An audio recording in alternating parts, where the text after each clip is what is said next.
Welcome back to the channel. This is From where you are watching first part of What If Naruto Was Banished and Returned as Uzu's Shadow.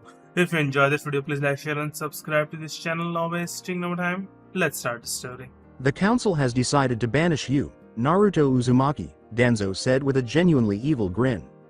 Naruto looked at the council in shock, unable to believe that he had just defeated Pain and brought back Sasuke without mentioning the other nonsense he had done to save their sorry asses. Naruto turned to face Tsunade, who was crying because her favorite ninja was being banished and she was powerless to stop him. Nearly everyone in the village was upset with him for losing his fight with Pain, but some still held Sasuke in high regard and didn't like the way he had brought him back. "May I know the reason why I'm being kicked out on my ass?" he asked, rubbing his temples, even though he already knew why they wanted him to leave the village. With another sly grin, Danzo said, "Well, I suppose you deserve that because you used the fox power of the 9 tails and entered 8 tails, as well as because you brought back Sasuke Uchiha, a significant prisoner. Your back hurt, Naruto, you are being exiled." Now enraged, Naruto made the decision to voice his thoughts to the council. "You're banishing me for saving your asses and bringing Sasuke back hurt? Haha, I believe I'm losing my mind. It's unbelievable that he betrayed you all and was on his way to Akatsuki." After the council began hurling taunts at Naruto, Danzo stood up and said, "Regardless of what you believe we have said, the council has given you 3 days to leave, after which we will kill you without hesitation if we find you back here."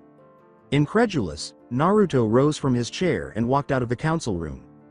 "Somewhere, Daimyo, we have found the boy you wanted and we thought you liked to know. When we were spying on him we found out he was banished and given 3 days before he has to leave," said an unidentified ninja. As she leaned over the wooden desk, a woman slammed her hands down and said, "How dare they banish him?" "Oh well, we found our next Azukage. Tell me how long it takes to get there," she said after she had calmed down. According to the unidentified masked ninja, with the eyes and ears speed 1 day. "Well, looks like we will go get him. Get everyone ready, we leave in 2 days, the woman said, smiling broadly as she leaned back in her chair. "Yes, Daimyo," with Naruto 3 days later. As he stood at the gates of Konoha to bid him farewell, Naruto glanced at all of his friends, including all of Rookie 9 and their senseis, Team Guy, Tsunade, Shizune, Enko, Baruka, Ibiki, and a few villagers. Naruto looked around once more and sighed. Well, not everyone was there. Sakura and Sasuke weren't there. Sakura claimed that he was a irresponsible bastard for using the fox's power. The final one was Tsunade. "Oba-chan, I will always love you like a mother, but since there is no way I can be the Hokage, I will give you this necklace back." She sobbed even harder than she had before he gave her the green Hokage's necklace, and she embraced him tightly, nearly strangling him. He whispered, "Oba-chan, you're killing me," in between her big piles. Tears streaming down her face, she managed to say, "I told you not to call me that, you brat." Then, with tears in her eyes, Shizune ran to her side and hugged Tsunade as she broke down and fell to her knees. "Oi, Naruto, hurry up, we don't have all day and I'm a busy woman, you know," a voice said. A woman with long dark red hair in a ponytail and 2 long bangs hanging down either side of her face was standing outside the Konoha gates. She was dressed in short black spandex shorts, a blue miniskirt, and a matching blue shirt that was so short that you could see her well-defined stomach. It was unclear how she managed to keep her shirt from bursting because her breasts were as large as Tsunade's, if not slightly larger. She wore a sword that resembled a wakizashi but was a little longer, and it was kept sheathed horizontally behind her lower back. Like Soifun on Bleach, Naruto looked at the woman who was waving frantically at him with a corny smile. Her blue eyes resembled Naruto's own, and she had a tattoo of a dragon standing in a whirlpool on her right arm. Whispering, "Hey Naruto, you know this troublesome woman," Shikamaru said. Kakashi yelled, "Who the hell you are and what do you want with our ninja?" As everyone turned to stare at the woman after Naruto gave it some thought and shook his head no. Tsunade stood up from the ground, now enraged, and growled, "If you step over here you are dead." She ceased waving and grinned before stating, "You banished him so he is longer your ninja." The woman took this as a challenge, and the ninja accepted it by jumping down from trees while she was hiding in the shadows. In an instant, the woman was behind Naruto, hitting him and rendering him unconscious before they could react and returning to her previous position. "Give back Naruto," they all uttered as they readied themselves for combat. "I will take care of Naruto-kun now, Yane," she said, grinning and shaking her head. "No, I want to thank you guys for at least treating him nicer than most." Tsunade, now enraged and distraught like a mother who has lost her firstborn child, fainted as Kiba charged at her and vanished in a whirlpool-like swirl of water, taking the 10 ninjas with her. The following day, with Naruto as he sat up, the young blonde shinobi felt as though his head was on fire. He looked around and saw that he was in a room 5 times larger than the one he had in Konoha, and that he was in a large bed that was so soft that he could melt it, but it was not his. He lay down again and tried to remember what had happened and where he was, but then it hit him. Yes, he had been banished, and then a strange woman had knocked him out and must have brought him here. The same woman entered at that moment, accompanied by 10 ninja-like people, but this time she was wearing daimyo robes instead of the outfit she had worn yesterday. "Why in hell did you bring me here, you old hag? What do you want with me?" he yelled instantly. "How dare you yell at the daimyo like that?" a man with orange hair who had just entered the room yelled. In a very sweet voice, the woman raised her hand and said, "It's okay, Naruto, if you calm down, I'll tell you everything." She then yelled, "But if you ever call me an old hag again, I'll kill you, Gaki." Naruto nodded his head in fear, acknowledging that he understood. The daimyo approached Naruto and sat on the bed beside him, ruffling his hair, saying, "Well, where do I begin? In the midst of the chaos, I need someone to take over as Azukage of my village. I hope you end up becoming my village's next Azukage." "Why? Why would you want that?" Naruto's eyes popped out of his head. "Well," she said with a smile, "I am the daimyo of the land of Whirlpool, but I have been posing as the Kage of the hidden village for some time. Furthermore, aside from me, you are the only Uzumaki still applying for the job. The other Uzumakis don't even come close to being Kages." After acknowledging what she had said, Naruto nodded in agreement and yelled, "Nani, you're an Uzumaki like me and they're more to the clan." "Quit yelling so loud," she screams back, covering her ears. Before she could say anything more, the man with the orange hair said, "Daimyo, you mean he's the prince who has been missing from our village? How come you didn't tell me?" Then the man bowed before Naruto. "Well, Shinji, I didn't want to get everyone excited if he wasn't alive or something," the daimyo shrugged. "But let's get back to the explanation as previously stated. I am Lola Uzumaki, the younger sister of your mother Kushina Uzumaki, the daimyo of the land of Whirlpool, and I'll tell you why I haven't come for you sooner. Before you ask, it's easy. I had just taken over as a child when you were born, and our village, in fact, the entire land of Whirlpool, was under attack. Additionally, I was aware that we couldn't afford to be attacked by other villages, so I pretended to be the only person in the land of Whirlpool to survive the attack and informed all the other villages of this. I took this action in order to strengthen myself and to rebuild our damaged village covertly. However, I was also aware that my sister was expected to become a parent. When I went to reassure my sister, Konoha Council informed me that you, my sister, and my brother-in-law had all perished in the fox attack. I then pretended to be dead and returned to my village, where I assumed the role of temporary Azukage and daimyo. But also for 8 years I went around training to become really strong," she said, pausing. "After that, I returned to my village and spent the next 8 years working to improve my land during my travels. I also heard your name a few times and asked others to investigate since I was attempting to maintain a low profile at the time. I must admit that it wasn't easy. I found you. Of course you will be prepared to become the next Kage of the village after a year of training, according to my plan. I love to, but I got the 9-tailed fox sealed into me and," Naruto said, feeling depressed after considering everything. "Prince, we all knew if you were alive that you have 9-tailed fox in you because of the information we got, and the whole village does too, but we all still like you to be our Azukage," Shinji said as the ninjas in the room fell to their knees with him.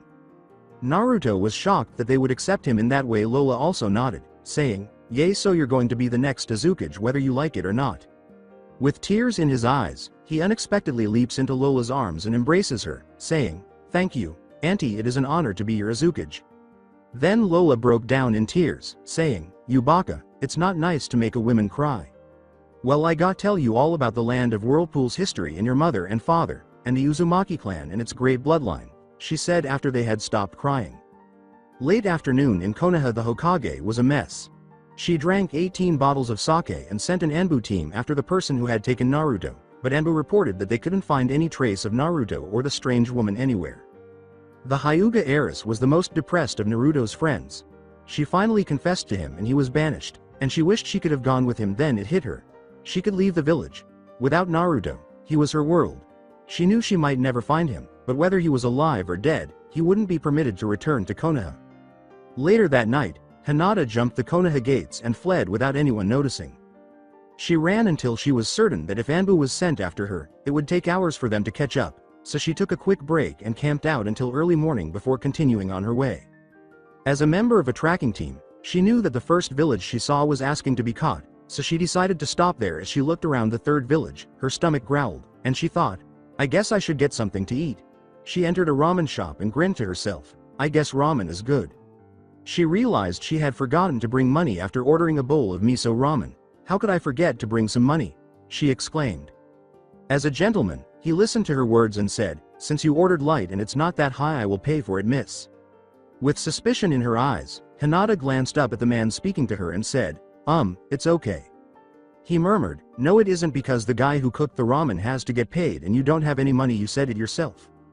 Well, thanks, mister, she said, nodding when the man said, Ryu the Silent Wolf. When he told her his name, Hinata gasped because she had heard it before. He was an assassin, and a very good one, according to the rumors.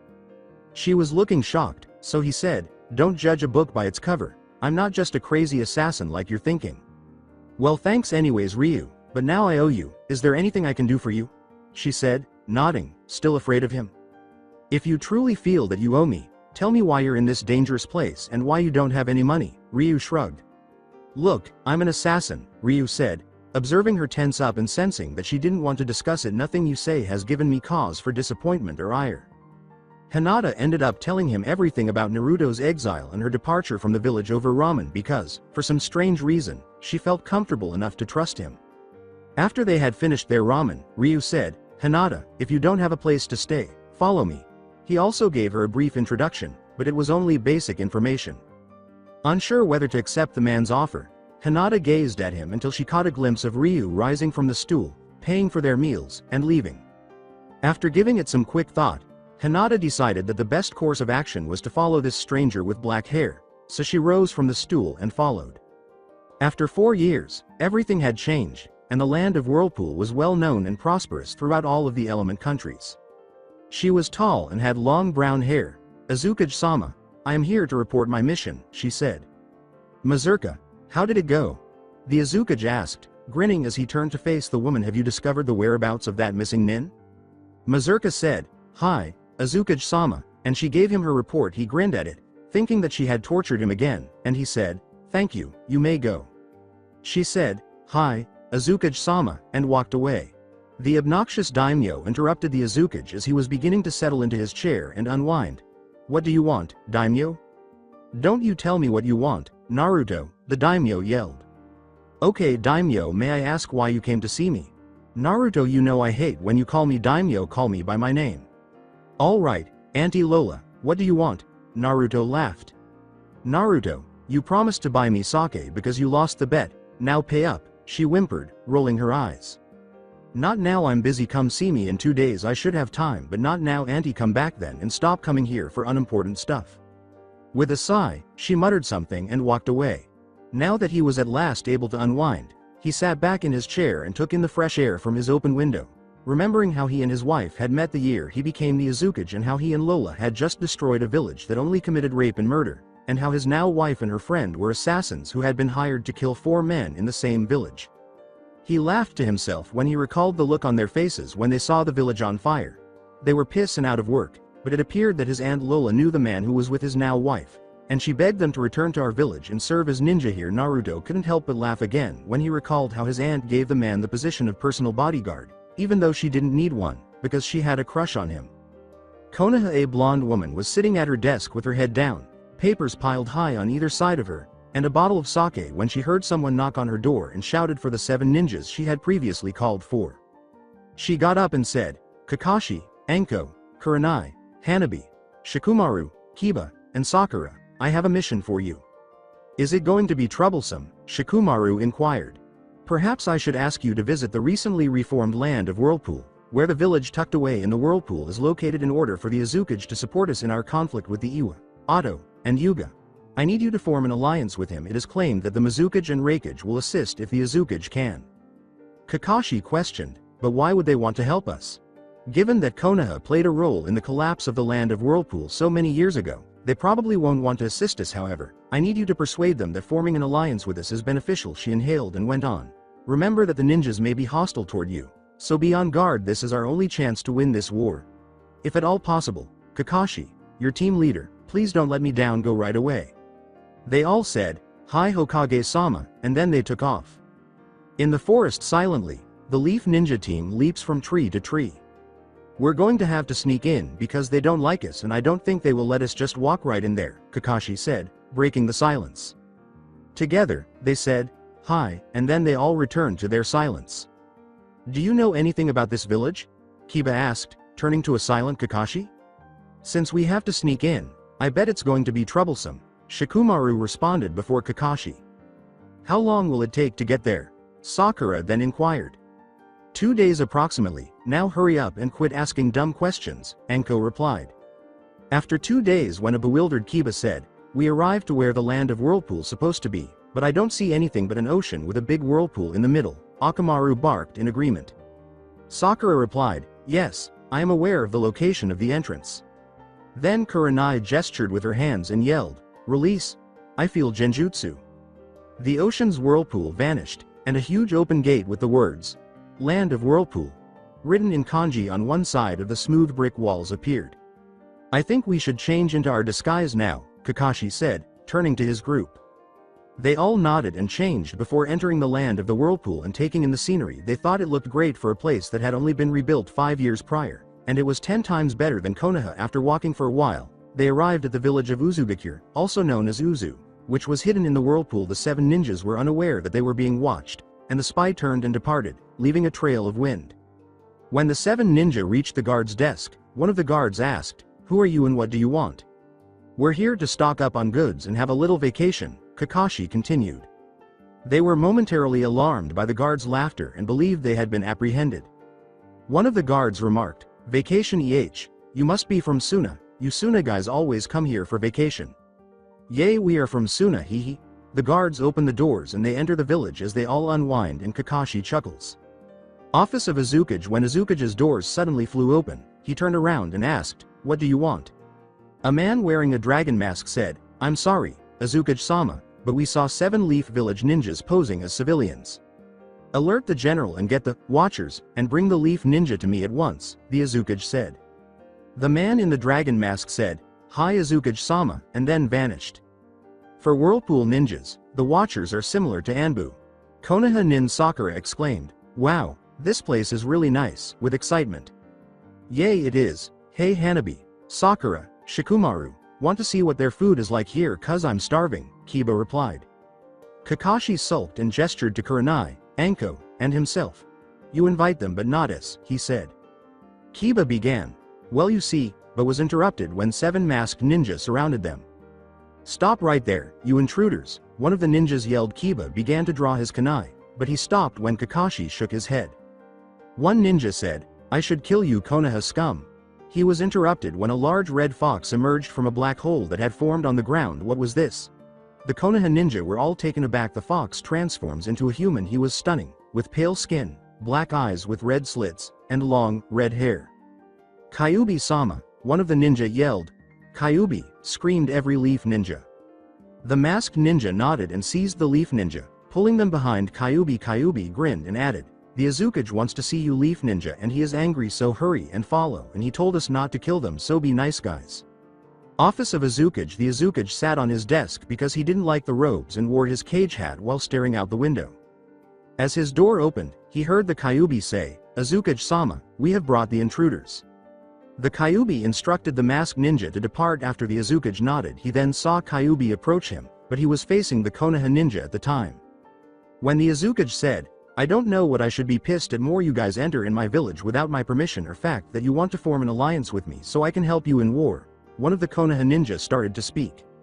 The Kyuubi chuckled at this, speaking in a voice reminiscent of Kakashi. One of the Leaf Ninjas said, Azukage, we apologize, but please hear us out. With a sigh, the Azukage turned around, sat down, and removed his hat. With a gasp, everyone exclaimed, Naruto, hurry and explain please, he said with a big, foxy smile. And don't be rude and call him Azukage-sama, Kyuubi then said. As they observed the attractive Naruto, the Leaf Village nodded. He was much sexier than Yondaime. His nice pecs were squeezed by the black muscle shirt he wore underneath his orange and black robe. In addition, he wore black ninja boots and gray ninja pants. The girls worry about getting nosebleeds and finding it difficult to stop drooling. Well, Azukage-sama, this alliance could help both, said Hanabi. Naruto said, No, it does not do any good for my village, it only helps your weak village, in a bored tone. All of the Leaf Village ninja are shocked and enraged by this, but Hanabi bounces back fast and continues, Azukage I do believe. This time, she was cut off when the door opened and two women entered, followed by a man with orange hair.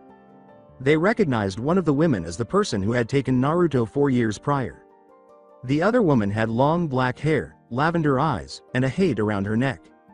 She wore a fishnet shirt underneath her short black tank top, which I must say was nice because it showed off her nice stomach.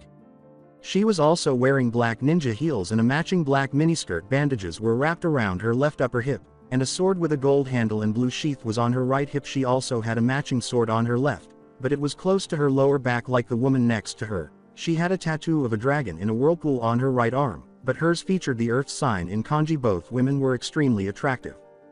First to speak, the orange-haired man said, I'm sorry to interrupt, but the daimyo. The first woman puts her foot on the orange-haired man's head after kicking him in the head, causing him to fall. She says, Shinji, don't go apologizing for me because I don't feel sorry for erupting, so neither do you. She led him up after he muttered a, yes, sighing. Daimyo, why are you here, and quit treating your secretary like that. You don't treat your personal bodyguard like that. Oh, that because he more than just her personal bodyguard, alright. Kyuubi winked as he laughed. After blushing, Lola said, Kyuubi, shut up. He yelled and leaned over, whimpering like a wounded fox. As she kicked him in the groin, he made all the guys feel sorry for him. Please do this somewhere else. I'm trying to have a meeting at the moment, Daimyo, Naruto said. Shaking his head, he then turned to face another woman and asked, Hinata-chan, may I ask why you are here? Gripping, the Leaf Ninja exclaimed. Hinata. Hinata giggled. I can't come see my sexy husband, and then replied, well, if you must know, I came to ask about the new recruits this year and I ran into Lola-chan here and she insisted we walk here together. Given that his aunt enjoys involving his wife in her schemes, Naruto nodded. Of course, and you can see me anytime, my dear, and here are those recruits, he said, taking a file from his desk and presenting it to his aunt. She kissed his cheek. Thank you, sweetheart, she said. Her confidence and the fact that she didn't stutter surprised the Leaf Ninja. Now fully recovered, Kyuubi stood with his hands covering his fox jewels. Additionally, Shinji was placed somewhat apart from Lola. What are they doing here, nephew? Lola asked, yawning, and pointing to the Leaf Nin. He sighed, these Konoha Nin came here asking for an alliance, and since you're here, tell me what you think of an alliance. The shrug came next, and Lola said, I think it could be a good idea if they listen to everything we want. What do we want? Everyone asked, turning to Lola.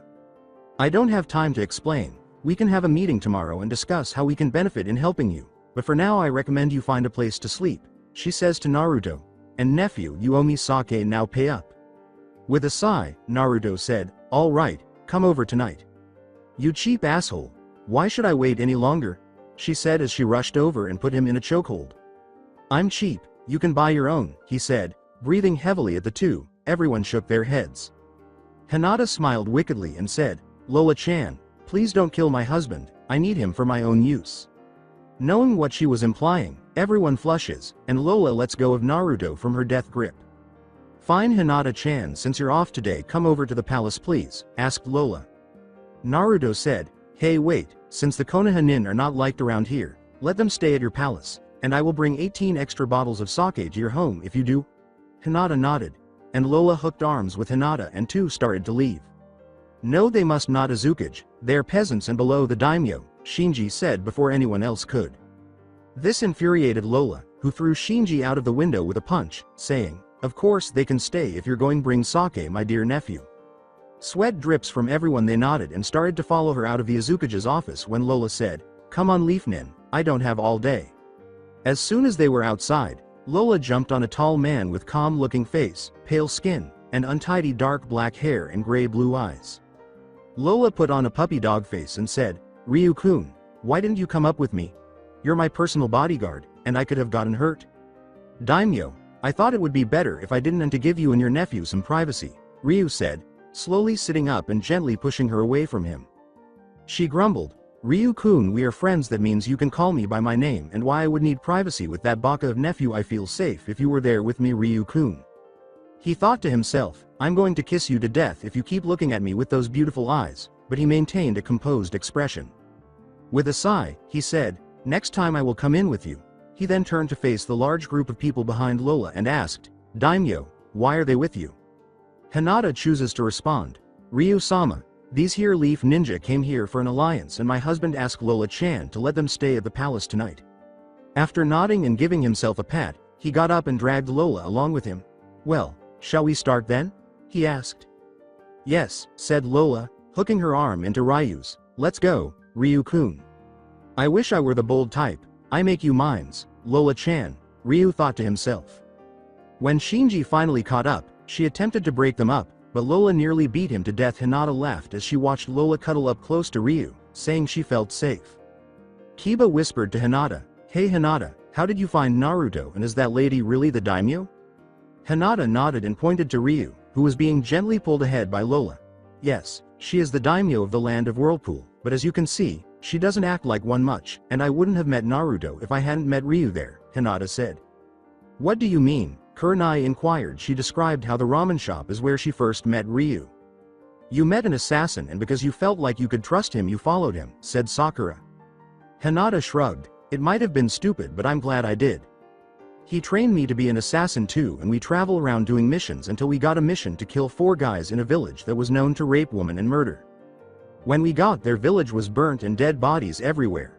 We looked around to see if we could find out who did it and ran into Naruto-kun, Lola-chan, and Kyuubi-sama.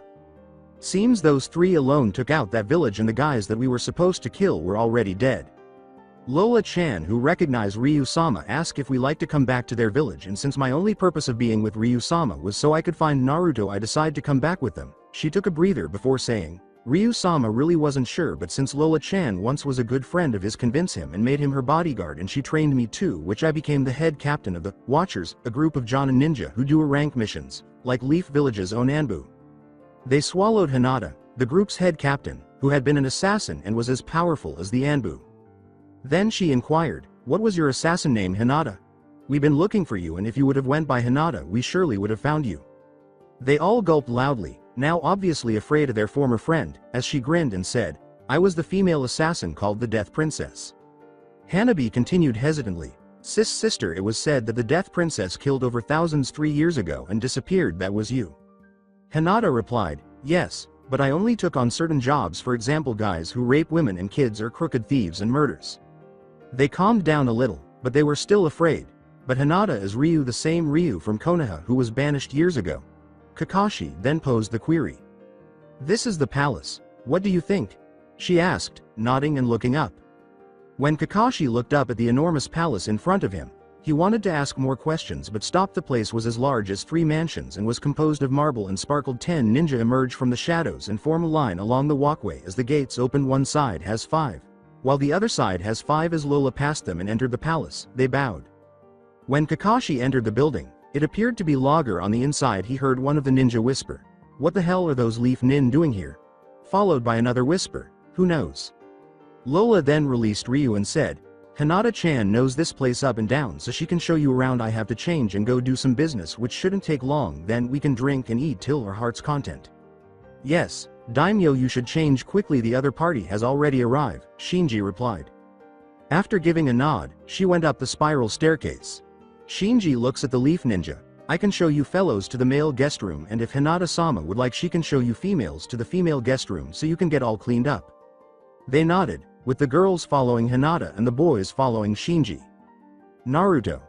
"Damn that annoying auntie. Kyuubi, go pick up 18 bottles of sake and 3 bottles of Shinobi Grey Goose," Naruto complained. "You should just let them stay at your place," Kyuubi said with a laugh. "Not if I want to spend time alone with my wife," Naruto said with a horrified expression. Kyuubi said, "Oh, so you plan on doing the nasty," in a low, deep voice. "Hurry up and do what I said so I can finish up the paperwork and get to Lola's palace." Kyuubi made a kissing sound before vanishing into a black hole. When Kyuubi left, Naruto's face lit up with joy as he realized how much Konoha now needed him. He chuckles, saying that the council probably would have allowed him to stay if they had known that his exile would have resulted in this. Palace. Everyone was chatting and catching up with their friends at the dining room table. Then they heard the slamming and squeaking of palace doors. Kyuubi and Naruto enter carrying bottles of sake. After setting the bottles on the table, they sat down. Kiba stated, "So Izukuji, you married Hinata here. You're a lucky man," in an attempt to strike up a discussion. "Oh man, You have no idea how lucky I am, he whispered into Kiba's ear as a foxy smile appeared on his face. Kiba sat back down and grinned at his old friend. What about you guys? Anyone dating or married here? Naruto then exclaimed. Anko and Kakashi are dating, Ino and Choji got something going on, Neji and Tenten plan on getting married, Hanabi and Kanemaru are dating, Lee and Shino are dating some civilians chicks. I myself also am dating a civilian named Mina, and Sakura and Sasuke going at it, stated Kiba. Every Leaf Ninja examines Kiba and asks, did he have a mental illness or was he an idiot? Wow, everyone besides Shikamaru Naruto laughed. Sighing, Shikamaru said, relationships are just too troublesome Azukage, I don't know how you can do it. That's not true Shikamaru, I bet there is someone who will change your mind, Hinata responded. Nodded Kurenai. Yes, if Suna didn't pull back their alliance I'm sure you and Tamari would be dating. The blushing Shikamaru said, yeah, that was a drag. Boredom made Kyuubi yawn. Where is that sexy auntie of yours? She asked. I wish you stopped saying perverted things, Kyuubi, Naruto said with a scowl. Before he spoke, Leaf Ninja had completely forgotten about Kyuubi and was now somewhat scarred. Hey Azukage, what is Kyuubi doing outside of you? Kiba asked, clenching his teeth. In response to Kiba's question, all of the Leaf Ninja stare at him as if he were insane, but Naruto merely laughed and said, well, that is a long story, but I guess I can tell you. Rewind Naruto thought, I'm finished with another of Auntie's killer training. The aforementioned women then approach him from behind and give him an arbitrary drop kick. His ass was in the air when he fell to the ground. What the fuck Auntie Lola, Naruto irately exclaimed. Shut up Gaki, now that you're done with the basics I'm going to teach you one of Uzumaki's great technique and break that fox seal. Shocked, Naruto said, no, hold on, you can't break the seal. First off, Kyuubi and all other tail beasts have bodies that are dispersed wherever they were before someone tampered with them, I said. Shut up, Gaki. Kyuubi's demonic power was extracted, just like that of all the other tail animals since they lose self-control if their power is extracted from them. Madara Uchiha, the person who extracted Kyuubi's power, was able to control the fox during the attack year. Kyuubi is now sealed in you, but you cannot control him, so he is still corrupted, Lola said. My dad did say Madara controlled the fox when he attacked the Leaf Village, but what you're saying is only way to have him not crazy in all is to put him in his body, replied Naruto. I know, and his body was here in the whirlpool because Kyuubi himself used to go by name Argon. Wait, with history of whirlpool knowledge you gave me, Argon was one of Super Cage's who helped build the land of Whirlpool with the first Azukage and first Daimyo.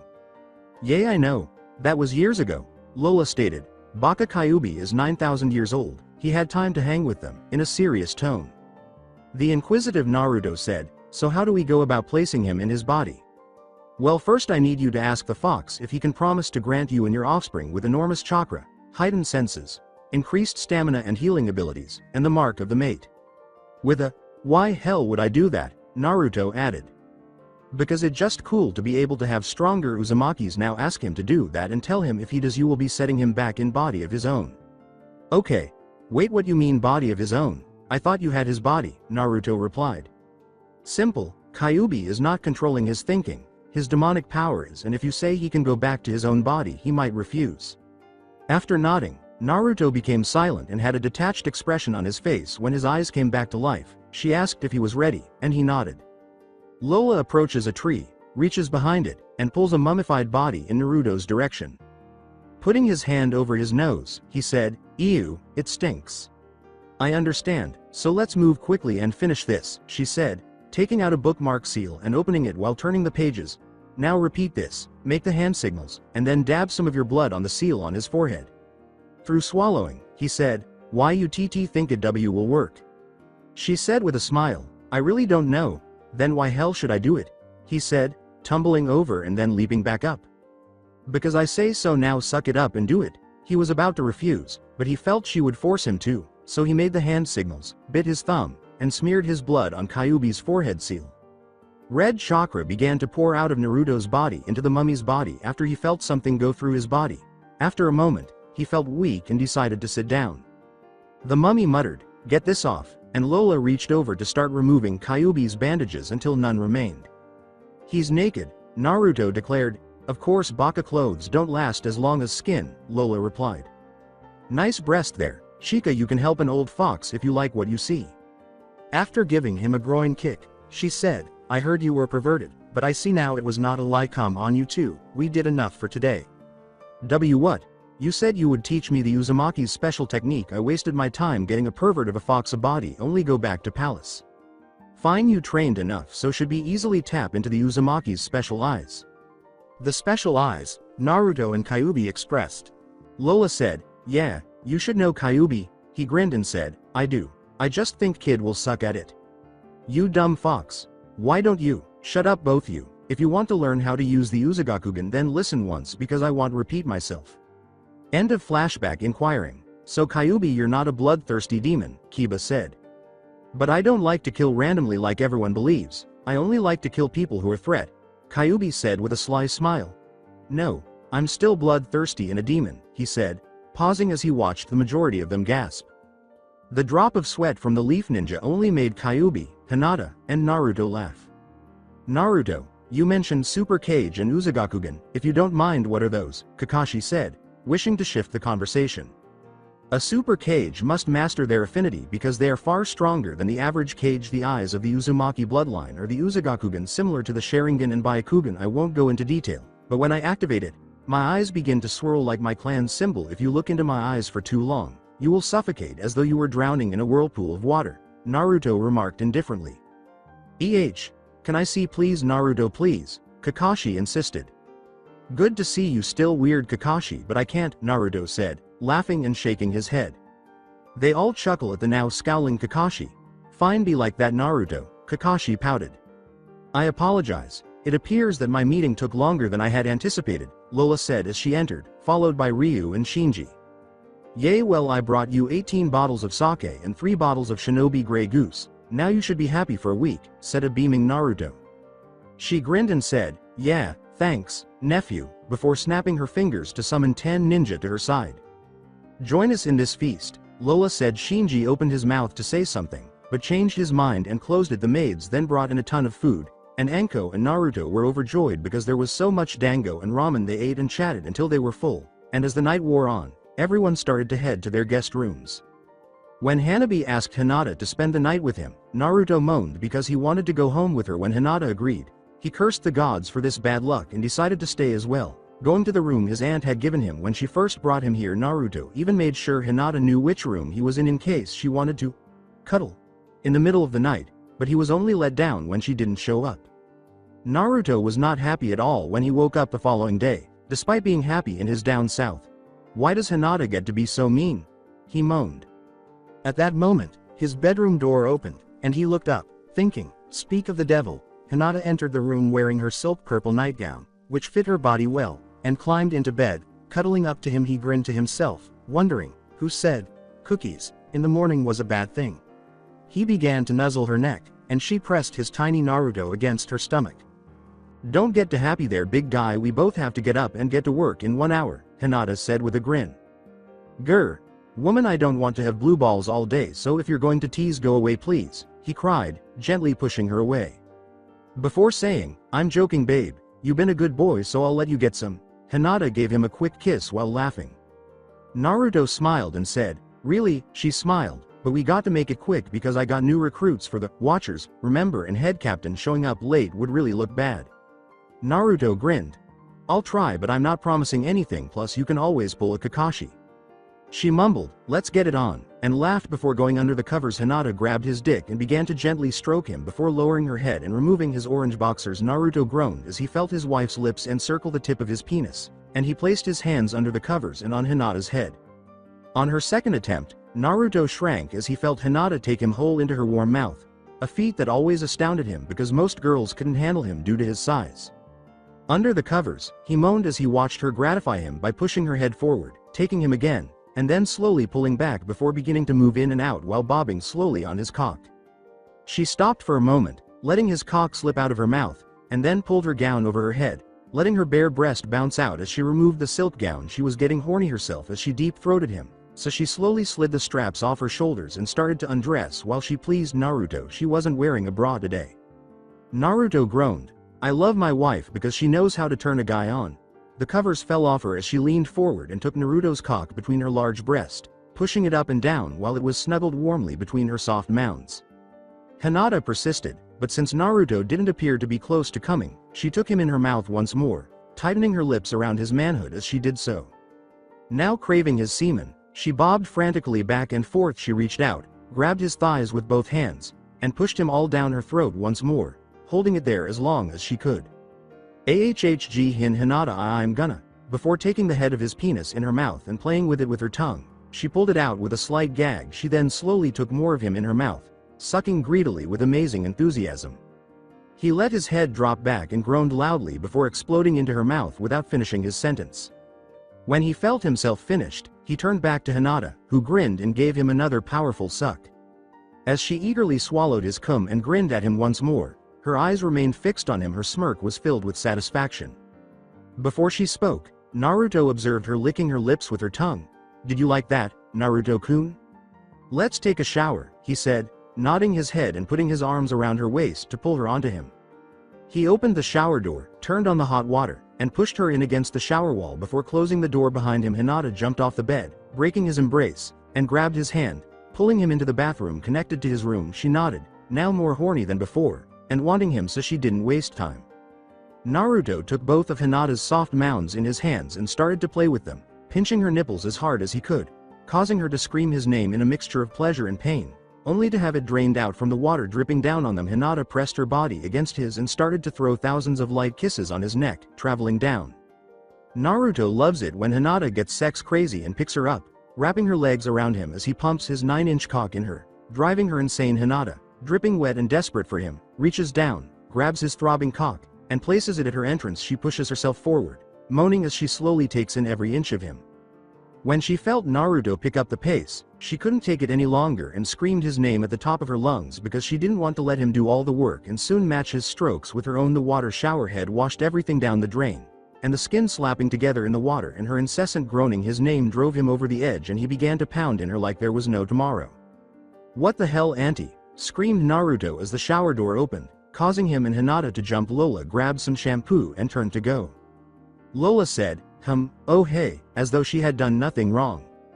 Naruto mimicked her and said, oh hey, what hell are you doing, Auntie Lola? After shrugging and holding up the shampoo bottle with Kyuubi's picture on it, with his thumb out grinning, Lola remarked, love this stuff. Naruto and Hinata gazed at her in shock when asked, that's all you can say, Naruto, Hinata? What else am I supposed to say? I ran out of shampoo and knew you had some in here, so I came to get some, but you two didn't hear me knock, so I just decided to get it and leave, she said, as though it were inconsequential to interrupt a couple having sex.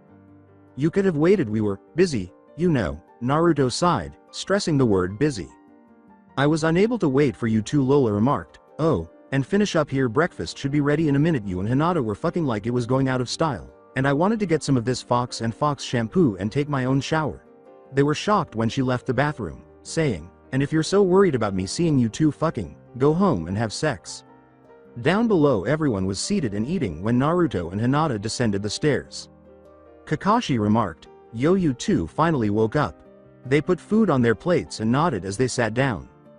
Hanabi began to say, but wait Hinata, you slept with me and got up this morning when I went to take a shower, but stopped when she realized that Naruto and her sister must have been up to something. As she observed everyone's blushing and wriggling, Lola grinned and said, oh, yes, Hinata, did you visit Naruto's room? Please finish your breakfast, Auntie. In an attempt to shift the topic, Naruto remarked, I'm sure you have a lot of things to do before noon when we talk about the alliance. Lola, oblivious to the other men at the table drooling and the women staring at her with jealous eyes, said, fine, I will leave you two alone, as she slowly and sensuously winked at Naruto and Hinata while holding a banana in her mouth. The first to remove his gaze, Kakashi noticed something in his peripheral vision and blinked, thinking, it can't be true, can it? He got up, but he didn't notice, and proceeded to a counter with 4 books. Icha Icha. Heaven, he read as he picked up one of the books and let out a teenage girl's squeal. After reading the titles to himself, Kakashi started to pick up the others, saying, Icha Icha. Beach, Icha Icha. Beauty, Special Edition, Icha Icha. Shinobi. Gazing at Kakashi, Naruto said, Kakashi, you and those books.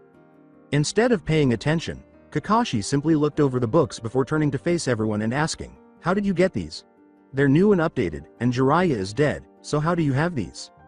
I can't tell you that, But let's just say that Kyuubi and Jiraiya collaborated on those obscene books, said Lola with a sly smile. You can have them if you'd like, but Kyuubi keeps urging me to read them. Instead of asking what she meant, Kakashi simply grabbed the 4 books and put them in his ninja pouch before returning to his meal. Since Kakashi refrained from questioning her, the other Leaf Ninja decided to leave it alone. Naruto shook his head, finished his breakfast, and told everyone he would see them later before making his way to Azukage Tower. He was eager to get to his office when he arrived, but as he ascended the stairs, he bumped into someone and glanced down at the person on the ground. A red-haired boy yelled, "Why don't you watch where you're going?" before looking up at the person he had bumped into and loudly swallowing. "Sorry about that, Hitaki. I didn't see you there," Naruto said with a smile to the boy. "No, it's my fault, Azukage. I should watch where I'm going." Clumsily, Mihihi, Hitaki said, brandishing his arm frantically in front of him. "How about we just call it that? And since we are related, Hitaki, there's no reason for you to call me Azukage in any case. What are you doing here?" Wearing a contemplative expression, the boy said, "Oh, I was supposed to tell you that Mom wanted you and Hinata and Auntie Lola to come over tonight for dinner." His cousin Haru Uzumaki, the daughter of his late uncle, was an excellent chef, and Naruto began to drool. "Great, I'll be so busy all day, so I want to get a bite to eat, so your mom's food should hit the spot," Naruto said. "Okay," Hitaki said, nodding, "I will tell Mom right away." After the boy took off quickly, Naruto turned to face him, chuckled, and proceeded to his office, opening the door and promptly closing it. Naruto asked himself, "Did I just see what I thought I saw?" before opening it again and yelling, "What the hell is wrong with everyone today? Maybe I should make sure." While fucking a random woman over his desk in his office, Kyuubi pulled up his pants and laughed, saying, "She wanted to see what a fox is like." "Sorry, Azukage-sama," the woman said, pulling up her skirt as she blushed, and then she left his office. Naruto glared at the fluids on his desk and said, "Kyuubi, my desk is ruined, you asshole. Get a new one. Plus, you can't blame me. She was all over me like a bee on honey, so I did what any good man would do and gave her some good loving," Kyuubi said, shrugging and running his hand through his red mane. Naruto covers his ears and says, "This is the 3rd time you've done this, and I don't want to hear it, you pervert of a fox. Go get some space." "It takes one to know one," he said. "Oh, and remember that the cage is expected to visit at some point today," Kyuubi said as he approached and took an item from a nearby shelf. "He should arrive sometime after I sent the Leaf Ninja home. So what do you think about this alliance thing?" Naruto said, nodding gravely. "It could be really good, or it could be really bad. I spoke with Lola-chan, and it appears that she came up with a way that would benefit us," Kyuubi said. Asking, "And what did she say?" Naruto said, "The answer is straightforward. Konoha's bingo book contains all of the missing nins that we have, as well as our own missing nin and your wife. We could get our names cleared if we formed an alliance. Even though Konoha isn't a threat right now, who knows what might happen in the near future. We might even get his head." "His head is a great gift for an alliance indeed," Naruto said, his sly smile spreading across his attractive face. The Azukage conference room. The Leaf Ninja was seated at the far end of the long wooden table, facing Naruto, who was seated at the head of the table. Kyuubi and Hinata were seated to his right and left, respectively, and Lola was seated next to Hinata. Her 10 ninja were positioned far behind her, and Shinji and Ryu were at the doors. The Leaf Ninja appeared uneasy, just as they had when they first learned that Naruto was the Azukage, and he grinned. He chose to calm them down and strike up a conversation by saying, "I've been wondering, you guys are kind of an odd group to be sent for an alliance. Mind explain why Hokage sent you?" Replied, "Hanabi is now the Hyuga heiress, and that makes her good in political matters. Shikamaru is a good strategist, so we thought he'd be good at working out something great for both villages, because you never know what to accept. We thought Kiba make a good person for the visit. Just in case someone got hurt, we brought Sakura. We heard of genjutsu you guys use and brought Kurenai. Anko was bored and asking for a mission, and so the Hokage let her tag along. I myself, a good team leader for these things." Naruto's smile made them uneasy once more. "Well then, I guess you guys are good pick then. If it would have been anyone else, I might have taken their heads," he said. Then Shikamaru said, "Well, Azukage, tell me what you hope to gain from this alliance and why you brought your daimyo and the other two." Naruto reclined in his chair and said, "The daimyo enjoys forming alliances and has done so for all of Whirlpool's alliances. She is also one of the strongest people in this village, so it is only fitting that she has a say in this. However, keep in mind that she is the daimyo, so even I am powerless to stop her for matters like this. We don't involve the council. Instead, the 4 strongest members of the village decide on the alliances. The daimyo herself, Kyuubi, Hinata, and I are the 4 strongest individuals." The four strongest, the Leaf Ninja all thought as their eyes widened. But to answer your first question, Shikamaru, I will let Lola answer. After yawning, Lola got up, went to a shelf, picked up a stack of papers, put them on the table, and sat down again. Those are our missing nin. She said we want you to first remove their names from your bingo book. Second, I want to kill a certain person in Konoha. Actually, I'm fairly certain that everyone in Whirlpool wants him dead. Shikamaru didn't expect this. Oh, this is going to be a drag. Hanabi could only blink. Anko wondered who they wanted dead. Kurenai couldn't believe what they were asking, and Kakashi didn't like this at all. Kiba clenched his fist. Sakura hoped they didn't mean Sasuke. Did they want revenge? Lola smirked and remarked, oh, I also want to take his head personally. When Kiba stood pointing at Lola and yelling, I don't know who you want dead, but we can't just kill a person for fun. Naruto started to speak. I'm not sure what happened to Naruto and Hinata, but it must be because she took you that you always agree with this stupidity. Kiba is the daimyo you were disparaging, and you were mistaken. She didn't take me away. I left on my own volition, Hinata said with a scowl. I was eager to leave Konoha. Shinji started to speak to Kiba, but he stopped when Lola held up her hand. I'm afraid we can't make an alliance on those terms. Is there any way we can get you to reconsider? Kakashi said after Kurenai told Kiba to sit down. With a sigh, Naruto shook his head and said, Konoha, don't make snap judgments to begin with. Kiba, you claimed that my aunt took me away, but in reality, she merely shielded me. She took me back to my rightful place after I was exiled. Where you belong? Inquired Kiba. As you can see, 3 brothers founded the land of Whirlpool. Raiden Uzumaki, the eldest brother, was dubbed the daimyo of the land of the Whirlpool. The second brother, Hiroshi Uzumaki, became the first Azukage and founded the Hidden Village because he believed it should exist. The third brother, Nori Uzumaki, was the leader of one of the noble clans and was a little lethargic but strong. Naruto paused before continuing. All 3 brothers were super cages because they were all above cage level. They also decide that Kyuubi or Argon, their best friend, will be their general and lead a unique group of ninjas known as the Seekers. From there, it was fantastic. The first Hokage and numerous others had even asked Whirlpool to join the great shinobi nations, but it appears they turned them down, he said.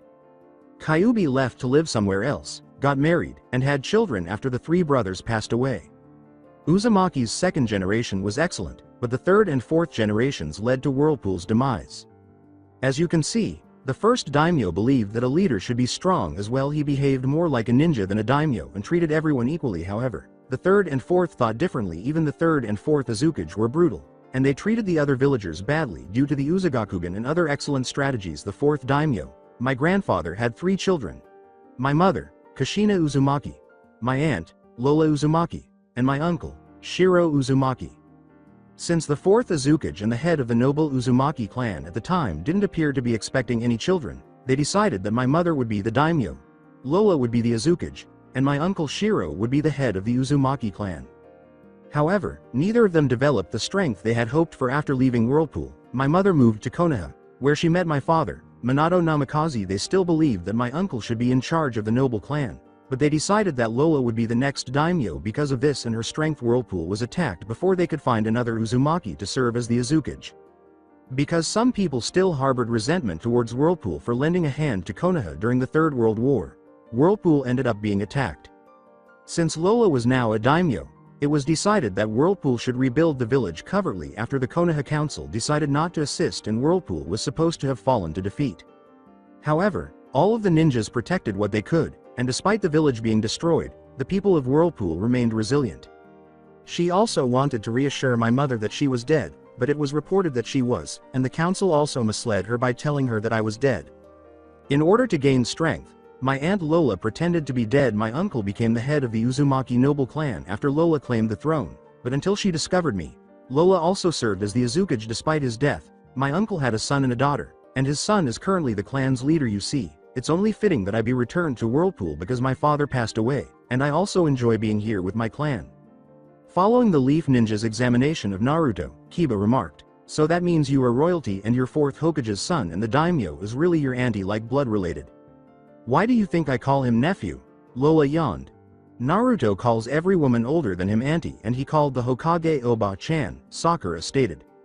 Yay, well, I'm his auntie, but now you know our history. How about we get back to the alliance? Lola replied. Yes, I believe we ought to, and Danzo is the man whose head we desire. We can't form an alliance with you unless his head and our missing nin are cleared, Naruto stated sternly. Danzo, they all said. Sakura, Kiba, Hanabi, and Shikamaru had seen him before and heard of him, but knew nothing about him. Kurenai, Anko, and Kakashi knew exactly who he was and didn't mind his death. Inquiring as to why they desired Danzo's death, Kakashi said, "May I ask why you want his head, and even then I can't promise you we can do that." Naruto stated bluntly, "Danzo is collaborating with Orochimaru and Akatsuki leader Uchiha Madara." With a gasp from everyone, Shikamaru remarked, "This is so troublesome." "Indeed it is, but if you can't give me his head I'm afraid we will have to wage war on Konoha," Naruto replied. When Naruto said something like that, the Leaf Ninja were completely taken aback. After giving Naruto a quick glance, Kiba questioned, "Would you and Hinata really do that to us, your friends and family?" "Kiba, I am the Azukage. I have to do what's right for my village. You guys pose a threat that needs to be addressed. If you can't let us kill him, we have to take you down with him," Naruto said, as Hinata sighed. Additionally, because of Danzo, all 4 of the major shinobi nations wish to attack Konoha. With wide eyes, Kakashi says, "All 4 shinobi nations. I have an alliance with them all, and I have persuaded them not to for the time being, but they will attack whether I say so or not," Naruto said, nodding. "I want to take Danzo out because I just threatened myself by speaking to you. I can form an alliance with Konoha if we kill him, and the other 4 will want to attack Konoha." As the shinobi stared in horror, Lola said, "I got a way we can help you figure out what to do since we don't have good enough proof for you guys." Kakashi gave her a nod to go on. "In order for the Azukage to travel to Konoha, first return to Konoha and retrieve our missing nin. Although some of the root members I know dislike Danzo, they are unable to criticize him because they have seals on their tongues that would kill them if they did." She gasped, "He puts seals on their tongues, and how do you know?" "If I told you I get a certain person in trouble, but for now all you need to worry about is Naruto taking the seal off their tongues, then they can tell you about Danzo's actives and you will let me take his head personally," she grinned. Kurenai questioned skepticism, "Are you sure the Azukage can get the seal off?" Naruto got up and walked over to Anko, saying, "I'm a seal master Kurenai, and to prove it to you." Placing his right hand on her shoulder where the curse mark was, Anko screamed in agony as red chakra began to glow from his hand. They shouted, "What hell are you doing?" along with Kurenai. He said, "I'm giving you proof," and then Anko glared at him while her eyes were still watering. "Stop crying, and what seal did you remove, Naruto?" asked Lola. He said, "Orochimaru's curse seal," as he made his way back to his chair. Her eyes enlarge as Anko looks over her shoulder and says, "You really got it off." Naruto smiled broadly as everyone turned to face him and said, "Told you I give you proof." The ninja behind Lola reached for their weapons as Anko stood up, but they stopped when she gave Naruto a hug. "Thanks a lot," she began to cry. "It was easy compared to other seals," he shrugged. Anko sat back down after releasing Naruto. Lola got up, threw her daimyo robes on her chair, and turned to Naruto after one of the ninja behind her whispered something in her ear. "As long as the first 2 things are agreed upon, I don't care what else you 3 decide with them," she said. "We will form an alliance with Konoha. If that is accomplished, I have other things to take care of, Yane." She vanished along with Ryu, Shinji, and her 10 ninjas in a whirlpool of water. Naruto wondered what she was up to but turned his focus back on everybody. "If you can get the Hokage and the council to clear our names and make sure Danzo doesn't get wind of it, and then I will go to Konoha and I will take seal off a few root members, and if they help me prove Danzo is dirty fuck, then the Hokage can hold a council meeting letting Danzo come, and once he is in the room my aunt will take his head." "That doesn't seem bad. Is there anything else you would want in this alliance?" Kakashi responded. "Our secret jutsu and techniques, and also in clan secrets as well as whirlpool secrets, shouldn't be shared with you," Kyuubi said at last. "Well, I suppose the same can be said for us," Kakashi said, nodding. "That implies that I am unable to see this Uzagakugen." Naruto laughed.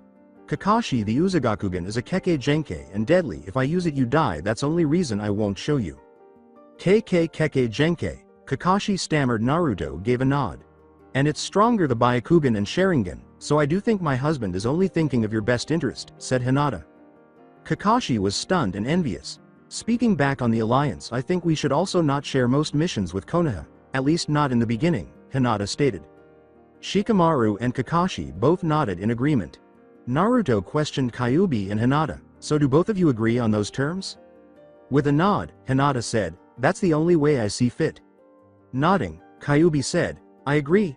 So, do you guys think you can get everything worked out?" Naruto asks, glancing at the Leaf Ninja. Shikamaru sighed and said, "We will try, but it's going to be such a drag explaining." Before putting the stack that Lola had placed on the table inside the scroll and giving it to Kakashi, Naruto laughed and wrote something on it. Now I hate to kick you out, but I accepting another visitor in 30 minutes, so Hinata, why don't you walk them out of the village? Naruto replied. Then Kyuubi said to Naruto, I will go get the cage, I sure he is here. They nodded, and Hinata stood up to lead the way out. 10 minutes after Naruto nodded and Kyuubi changed his diaper, he reappeared with a red-haired man with a love tattoo on his forehead, a blonde woman with 4 ponytails and a big fan on her back, followed by a man wearing a black hat and purple makeup. Naruto said, Yo Gaara, Temari, Kankuro, long time no see. They sat down, ignoring his greeting, and Gaara said, My friend, tell me, why is Konoha Ninja doing here? Naruto, oh, so you ran into them, he said. They didn't notice us, but I noticed them, Gaara remarked. They came asking for an alliance so we can help them out in war, he replied. So what did you say? Gaara asked, looking at his friend curiously. He could only say, I said I would. When Temari yelled, Nani, Sand dropped our alliance because of you and now you want to go be buddy-buddy with the enemy. Angrily, Naruto said, let me finish. Remember that I am the Izukage, and I stated that I would form an alliance if they gave me Danzo's head and found my missing nin. Gaara replied, Temari, Naruto is right and Danzo is our problem, not Konoha, and I'm sure you like to see that guy Shikamaru again, so if everything goes well then we will make an alliance with Konoha again and help in this war also. Temari blushed and attempted to act indifferent, but they ignored her and carried on discussing the possibility of forming an alliance with Konoha. Gates of Whirlpool Kurenai said, Hinata, you sure have changed a lot, while she and the others were standing at the gates of the whirlpool. Yes, said Hinata with a smile, but I am happy the way I am now. When Kurenai hugged Hinata, he said, well, that's all that matters, and he could tell that she was happy and grateful. Don't forget you always have family in Konoha, Hanabi whispered in Hinata's ear as she gave her a tight hug after Kurenai let her go, shocking everyone. Tell Naruto and the daimyo I'm sorry for my accusations and rudeness, Kiba said, looking at Hinata before giving her a gentle embrace. Sakura grinned and said, take care. Anko and Kakashi instructed Hinata to thank Naruto, and Shikamaru told her that he detested awkward farewells before they turned and jumped into the shadows. Naruto watched the cage and his siblings depart from the whirlpool gates. On his way back to the village, he turned around, his stomach rumbled. We're almost ready to eat at Cousin Haru's place. Naruto leapt from rooftop to rooftop before abruptly stopping when he smelled blood and chose to follow its path. He sensed a familiar presence as he approached the scent. It was Lola. Fearing that she was in danger, he accelerated his pace. He was astounded by what he saw when he arrived at the scene. 3 dead bodies surrounded Lola as she stood in his private training area. Naruto swiftly looked over the bodies, each of which was wearing a black cloak with a red outline and white clouds. Akatsuki was the only word that came to mind. Naruto landed in front of Lola after leaping from the limb he was standing on. Oi, nephew, Lola said, looking up, I'm sorry, but I took care of them first. Naruto asked, what happened here, after taking another look around. I had a little playtime, she said, grinning at his curious stare. Let me begin by saying that it's a good story. Rewind a few hours before. Daimyo, there's an intruder at the Izukage's special training grounds. What do you want to do about it? Whispered Rouge, one of the ninjas from Lola's protection squad known as Eyes and Ears, in her ear. I haven't had any action in a long time, so there's no way in hell that I'm letting Kyuubi, Naruto, or Hinata get to this, Lola thought to herself. I don't care what else you 3 decide on with them as long as the first 2 things are agreed upon. If that is done then we shall form an alliance with Konoha. Now I have other things to tend to. Yane, she said, getting up and tossing her daimyo robes on her chair before turning to face Naruto. Then, along with Ryu and Shinji and her 10 ninjas, she vanished in a whirlpool of water. Just above the special training ground, Lola and the other ninjas emerged from the trees. 3 Akatsuki members were standing below her, chatting among themselves as she looked down. Eyes and Ears and Shinji and Ryu go back to work. I will take care of these 3 here myself, she said, turning to face the ninja behind her. Since she didn't include Kun in his name, Ryu could tell she was serious and that there wouldn't be any time for argument. However, Shinji disagreed, saying, Daimyo, we can't abandon you here. I can manage myself. Shinji, all 10 eyes and ears, return to your post. That's an order before Kyuubi's seekers or Hinata's watchers notice them. I will tend to them. When she was certain they were gone, she leapt down in front of the Akatsuki members, even though she could tell they didn't want to follow her instructions. After a freak with a plant-like appearance said, oh, a little play toy, Lola looked at the three and thought, great, I get to fight a bunch of circus freaks. But the bitch doesn't even have the nerve to say hi to her guest. Bad attitude, the right side of the plant freak remarked. What a beautiful woman, the white side of the plant freak said. A plant freak, purple radish looking guy, and a stupid fish. Wow, this going to be a great fight, Lola grinned. The fish looking guy said, my name is Kisame to you bitch, and then he pointed to a plant freak, saying, that's Zetsu, and, before pointing to a purple radish and saying, Murasaki. Well, I suppose I should introduce myself since you're being so kind and telling me your names. It was a pleasure meeting you. Lola Uzumaki. I will be sending you to your grave. Well, aren't you just the friendly one, Murasaki remarked. Lola laughed. Well, I would love to flirt more, but I have a guy who I plan on making my husband and he isn't a circus freak, so how about I kill you and get back to my plot to get me a husband? You're related to the nine-tailed brat, Uzumaki Kisame remarked. I thought all his people were dead, but whatever. Kisame instructed the Zetsu and Murasaki to stand back and observe, giving him some room, and he produced his bandaged sword as Lola drew a short sword from her back and assumed her fighting stance. Lola sighed. She didn't like it when people undervalued her, but it didn't matter to her because she was only going to play with them for a short time. That short sword is not going to help you one bit, girl, Kisame thought with a sly smile. He ran toward her and swung his sword, but she vanished in an instant and kicked him across the field in the back. Lola yawned and said, hey, how about you get serious or I kill you right now if you like? Kisame jumped up from the ground and grinned. Perhaps this will be enjoyable because of her incredible speed. Lola watched the fish me travel underground, thinking, water and earth well, this is good. She closed her eyes and felt him beneath her, and then she jumped back and he came popping out ground flying at her with his sword in hand. Kisame increased his speed and used his earth release jutsu underground submarine voyage. With 10 rapid hand seals, Lola yelled, thunderous rain. She knew the fish freak likely believed this was good for him, but just because it looked like rain doesn't mean it was. Suddenly, it started to rain hard. The smirk fish freak fell for the trap as she watched him start to laugh and stick his tongue out to taste it before running at her. He shook his head and said, I guess blondes are not the only dumb ones, maybe they should add redheads to the list, using a water technique against me. Kisame wondered how stupid someone could get. Did he really think I'm that stupid? Lola smirked. What did you do to me, you stupid bitch? Kisame asked, wondering why she felt so distant even though he had run closer. Keep calling me that fish boy. Oh well, I had enough fun with you.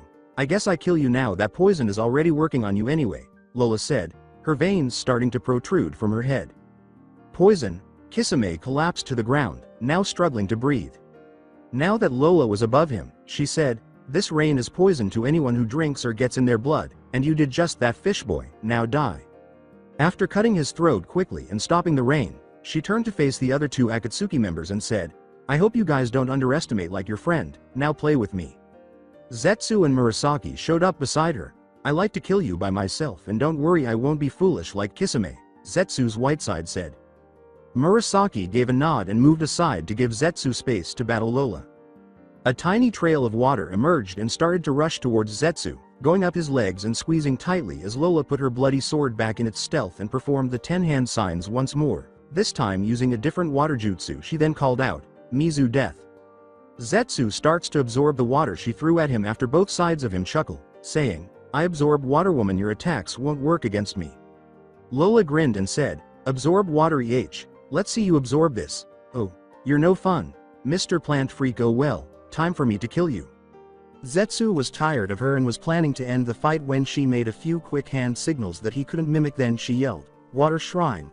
Zetsu smirked as the water-filled Japanese shrine surrounded him, laughing to himself, oh well, I will just absorb the water. As soon as he tried to do so, the shrine started to shrink, and he started to shrink along with it. Mr. Plant Freak, this is a water seal. Trying to absorb the water won't work, Lola said, laughing as she watched the water shrine shrink to the size of an ice cube. She picked it up and threw it in the air while simultaneously drawing her sword, slicing the shrine in half. As it came down, the shrine disappeared, and Zetsu's body returned to normal size, but anyone could tell he was dead because his organs had exploded from beginning to end in such a small body, leaving blood all over his shirt. Looks like Kisame and Zetsu weren't that strong. Well, I'm not a fool like those two, said Murasaki, shaking his head. Where have I heard that before? Laughed Lola. Murasaki grinned and said, well, my dear, I'm not going to give you a chance to make the first move like the others. Zeus Thunderbolts. He made a few intricate hand signals and lightning started to flash everywhere quickly. Lola tried to avoid them, but there were simply too many, and one of the lightning bolts hit her, causing her to lose. I'm surprised you still have strength to wiggle, my dear, but these lightning bolts are not to joke around with, Murasaki said as he watched the woman struggle to stand up. The woman was knocked down by another lightning bolt, which killed her. He started to laugh and then burst out laughing, saying, "Did you really think you could have beaten me? You were such a pretty thing, but what a waste." He laughed repeatedly before pausing, saying, "What the?" Lola managed to keep his feet from below ground. "Was that just a clone?" Murasaki asked, glancing at the other corpse. He asks Lola, "The whole time I fought you three freaks, I use a whirlpool clone stronger than most clones and last longer." Lola pulls him by his ankles into the ground and pulls herself up until only his head is visible. Then she looks down at him and says, "Uzagakugen." End of flashback. AN. I made up the Akatsuki member Murasaki because I thought it would be cool if she kicked 3 people in the ass rather than just 1 or 2. Lola tried to sound innocent as ever as she said, "So you see, nephew, I just showed these 3 freaks to a place they might like called the Dead." Naruto laughed and shook his head. He could see why she had taken them on alone. Since anything semi-large or large was typically given to Kyuubi and his seekers or Hinata and her watchers, Lola frequently received little action.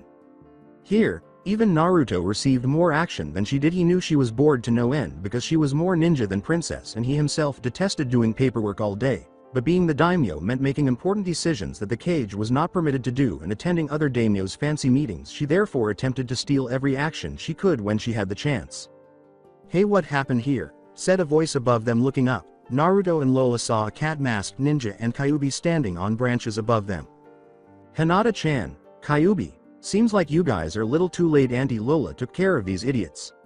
After removing her cat mask, Hinata leapt down beside Naruto and said, "I see that, you know Lola-chan, if you kill all the enemies then I won't have a job."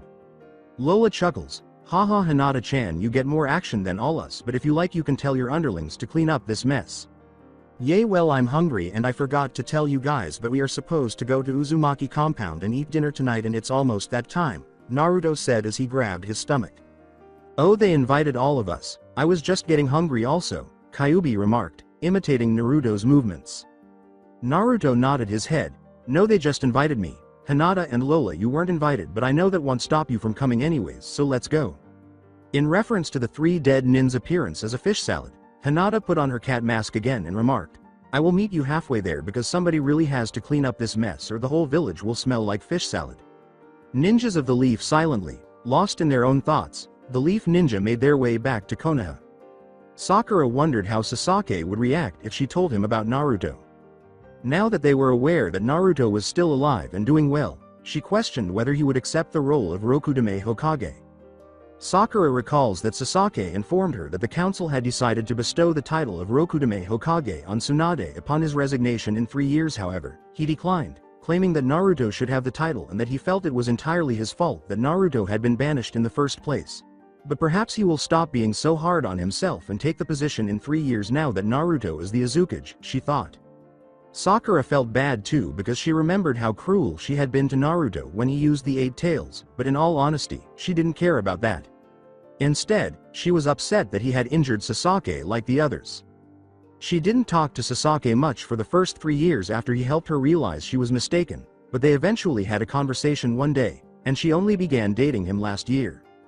She was aware that she ought to have expressed regret to Naruto for her actions 5 years prior, but she was unable to spend any time with him alone because of what she had done. She was actually shocked that he didn't glare at her or refuse to speak to them, but then she recalled that Naruto wasn't like most people. He was nice, and he grew up to be. Wait, did I mention Naruto cute? Haha, no, he couldn't have.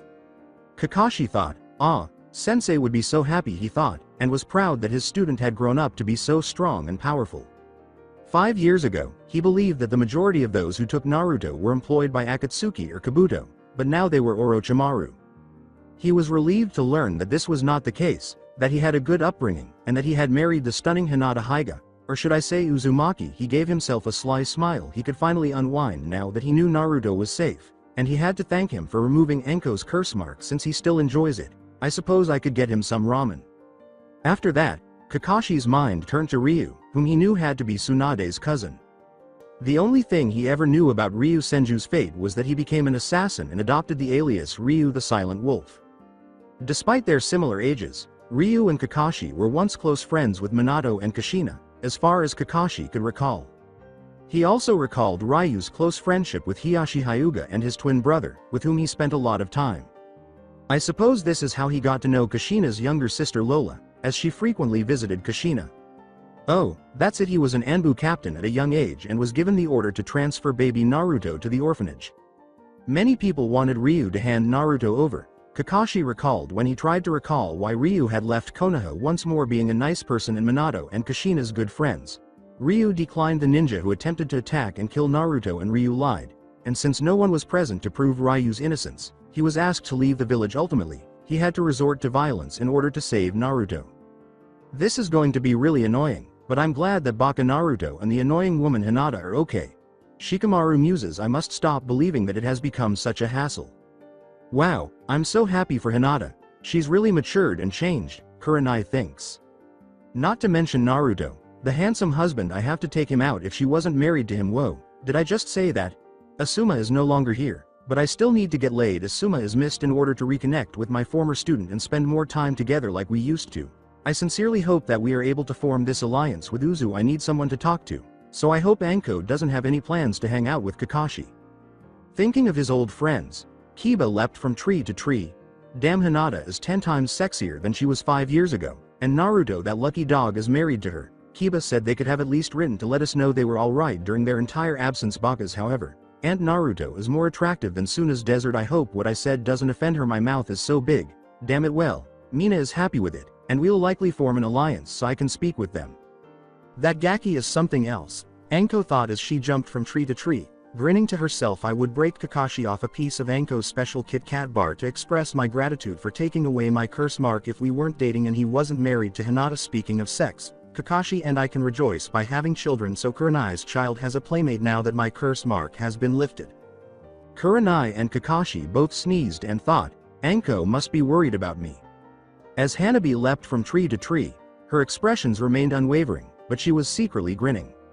Nei-chan has become more attractive and powerful. She even wed Naruto, who, I must say, has become 10 times more attractive than he was 5 years ago. But I'm really happy telling Konohamaru and the others is something I am eager to do, since Nei-chan is the Cage's wife. Her father is no longer able to harm her. In addition, the Cage is extremely powerful and a member of royalty. I wish I could just give Naruto a hug and a squeeze. The Whirlpool Achu. On their way to the Uzumaki compound, Naruto and Hinata sneezed for the 7th time.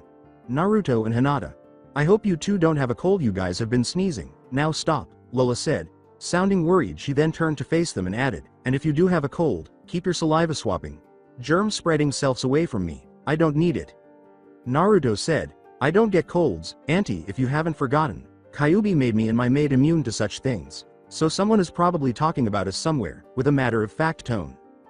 Kyuubi chuckled, yes, I did make Naruto and Hinata immune to such weak things. Lola said, oh well, who cares where we are, so let's eat and go home so I can see my Ryu-kun. As the 4 of them arrived at the Uzumaki compound. The Uzumaki compound was at least as large as the Hyuga compound. With the exception of the large trees that surrounded it and the presence of whirlpools and unrestricted child play at the Uzumaki training grounds, it resembled the Hyuga and Uchiha compound in certain ways. Because the Uzumaki family is a fox clan, foxes are also known to frequent the area. Long ago, when he was known as Argon, Kyuubi created the ability for the Uzumaki clan to call forth demonic foxes in addition to having fox partners. As the Inuzuka clan had dog partners, the majority of Uzumaki were also able to call forth demonic foxes without restriction. The clan gates, which featured a large U in the center of a whirlpool embedded in them, were opened by Naruto and the others after the Uzumaki guards nodded.